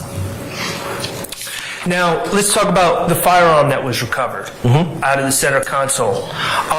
Do you remember on direct where the you testified that it was not reported stolen, and then the state asked you, well, if it was stolen but never reported stolen, it wouldn't show up as stolen, correct? Correct. Okay. And that's true, correct? All right, so let me ask you, instead of speculating, in 2019, was there any evidence at all that that firearm was stolen? No. Okay. In 2024, as we sit here today, do you have any evidence at all that that firearm was stolen? As of today? Yes. I mean, since this happened, has any other evidence come in that changes your assessment? Not my assessment. And once it gets turned in, it gets turned into ATF. Okay, so in 2024 today, you do not have any evidence that that firearm was stolen? No. Okay. Do you have any evidence that that firearm was linked to any other cases? No, not to my knowledge. Okay. And I believe on direct, just to clear something else up, initially you testified that that firearm was a 9mm, it was a 45. It was actually 45, yes. It was a 45, okay. All right, so, and you've had an opportunity to view your body cam? I did. All right, so you, and I understand that this was 4 years ago, more than 4 years ago, but in viewing the body cam, did it help you remember or recall some of the specifics about this case? Yeah. Okay. So, in your dealings with Mr. Stillwell, in searching the car, I want to ask you, did you find any gang other than Mr. Stillwell involved in this case? As far as like outstanders or officers? Suspects. Suspect, no. In committing this crime, correct? Correct. Okay. There was no one else that came and claimed possession or possessory interest in this firearm, did they? No. And you determined it was Mr. Stillwell's? Correct. And only Mr. Stillwell's? Correct. Okay. The money that was found on Mr. Stillwell, you determined, although you seized it, you determined that it was Mr. Stillwell's money, correct? Correct. And only Mr. Stillwell's money, correct? Correct. Okay. And Mr. Stillwell, let's talk about his clothing that day. He was wearing black sneakers, correct? I believe so. Black jeans? Yeah. And a blue and teal flannel shirt, give or take. Yeah, almost greenish. Greenish, okay, I'll go with you. Greenish flannel shirt, okay. All right, and when it was time to charge this case, sir, you charged, and you took out the warrants in this case, correct? Correct. Okay, and you took out warrants for what you deemed appropriate to take out warrants for? Correct. And you charged Mr. Stillwell with fleeing and attempting to elude misdemeanor? Correct. Okay, for driving off? Correct. When you were trying to stop him for the seatbelt violation, correct? Correct. You charged him with hit and run? Correct. Obstruction for running from you? Correct. Okay. No license? Correct. Seatbelt violation? And possession of firearm by a convicted felon? Correct. Based on his status as a convicted felon? Correct. You did not charge him with any gang act violations, did you? No.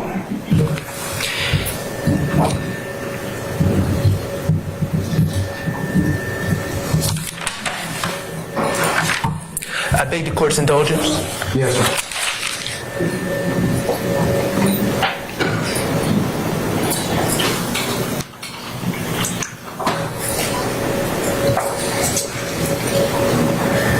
Thank you, officer. That's all I have, Judge.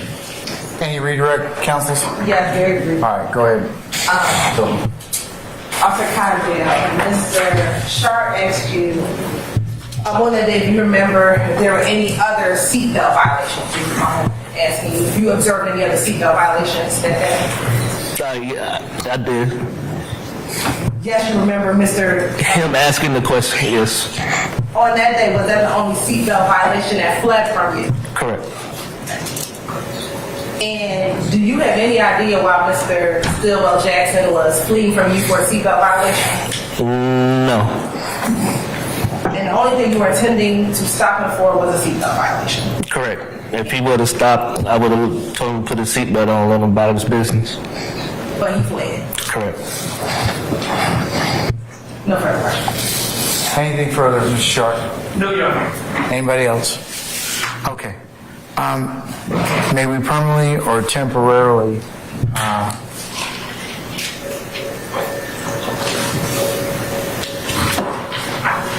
excuse Officer Cogdell? Temporarily. Okay, Officer Cogdell, I'm going to temporarily excuse you as a witness. Please don't discuss your testimony with anybody except the attorneys in this case. The state will be back in touch with you when and if you need to come back, okay? Okay. All right, thank you for your patience, sir.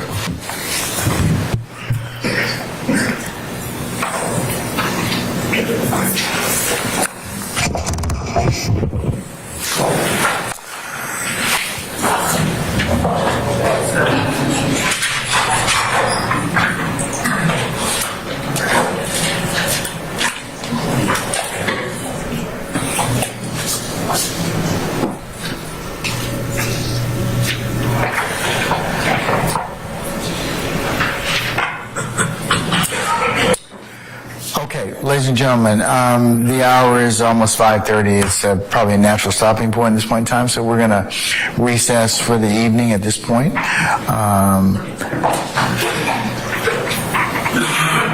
Tomorrow, I'm going to ask that you all be here tomorrow morning for 9:30 for an anticipated 10 o'clock start time. Okay, that's what our, and then we'll work and see where we see where tomorrow leads us. Okay. All right, so before we recess for the evening, let me give you your official ad nauseum admonitions. Remember, as we're going home tonight, all the things that we talked about during the time period we've been here still apply.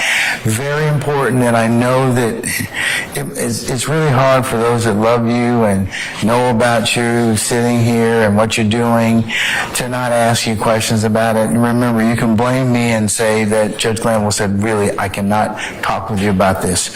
So I'd ask that you kind of remain steadfast in that particular vein. The other thing I would also just remind you about again is that, and the reason I asked you about coming off of social media is that the temptation for third parties to reach out to you is pretty great. So if you're off social media, then that lessens anybody trying to kind of reach out to you for any type of improper purpose that I've told you about earlier. And of course, if anybody should reach out to you, you would need to let me and or Sergeant Ingram know immediately. So please consider that. And also, I would also just remind you as well, I asked you all to not use social media at this point in time.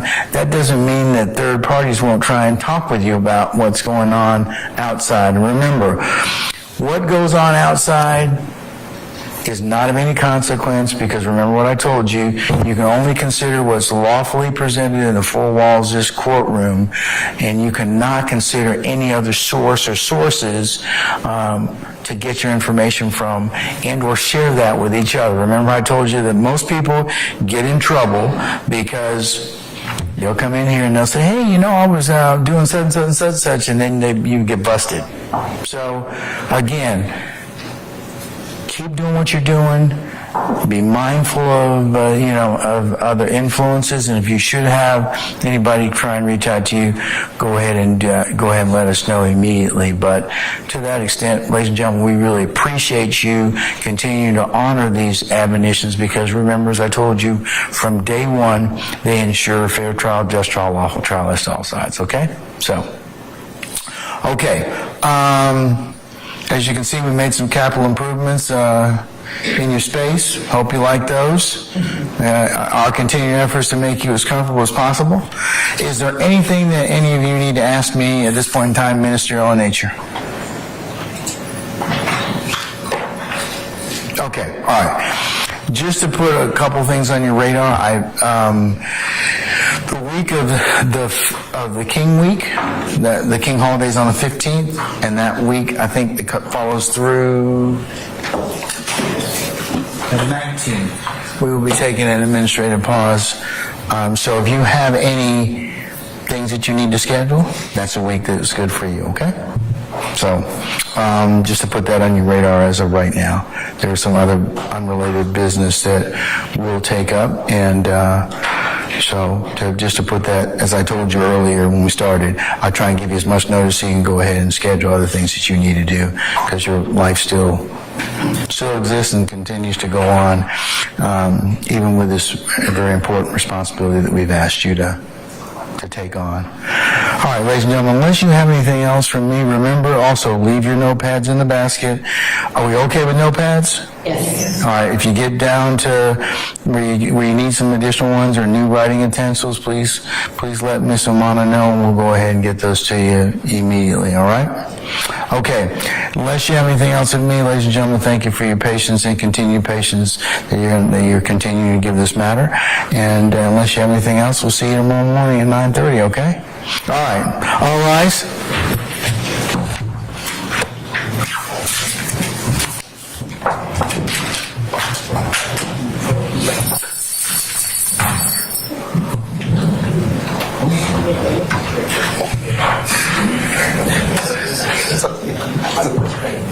I'm walking toward the door.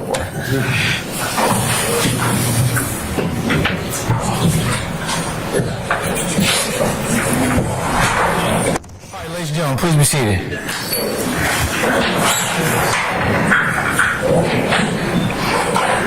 Okay, folks, just to get back in the habit, if you could turn in your listening device so we can charge them. Does anybody else have anything else I need to take up with the court before we recess for the evening? All right, hearing none, we'll see everybody here for 9:30 tomorrow morning, and then we'll start when everybody's accounted for. So we'll be in recess until that time. Thank you. All right. Just may I first quickly about it matter? Yes, ma'am.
Thank you.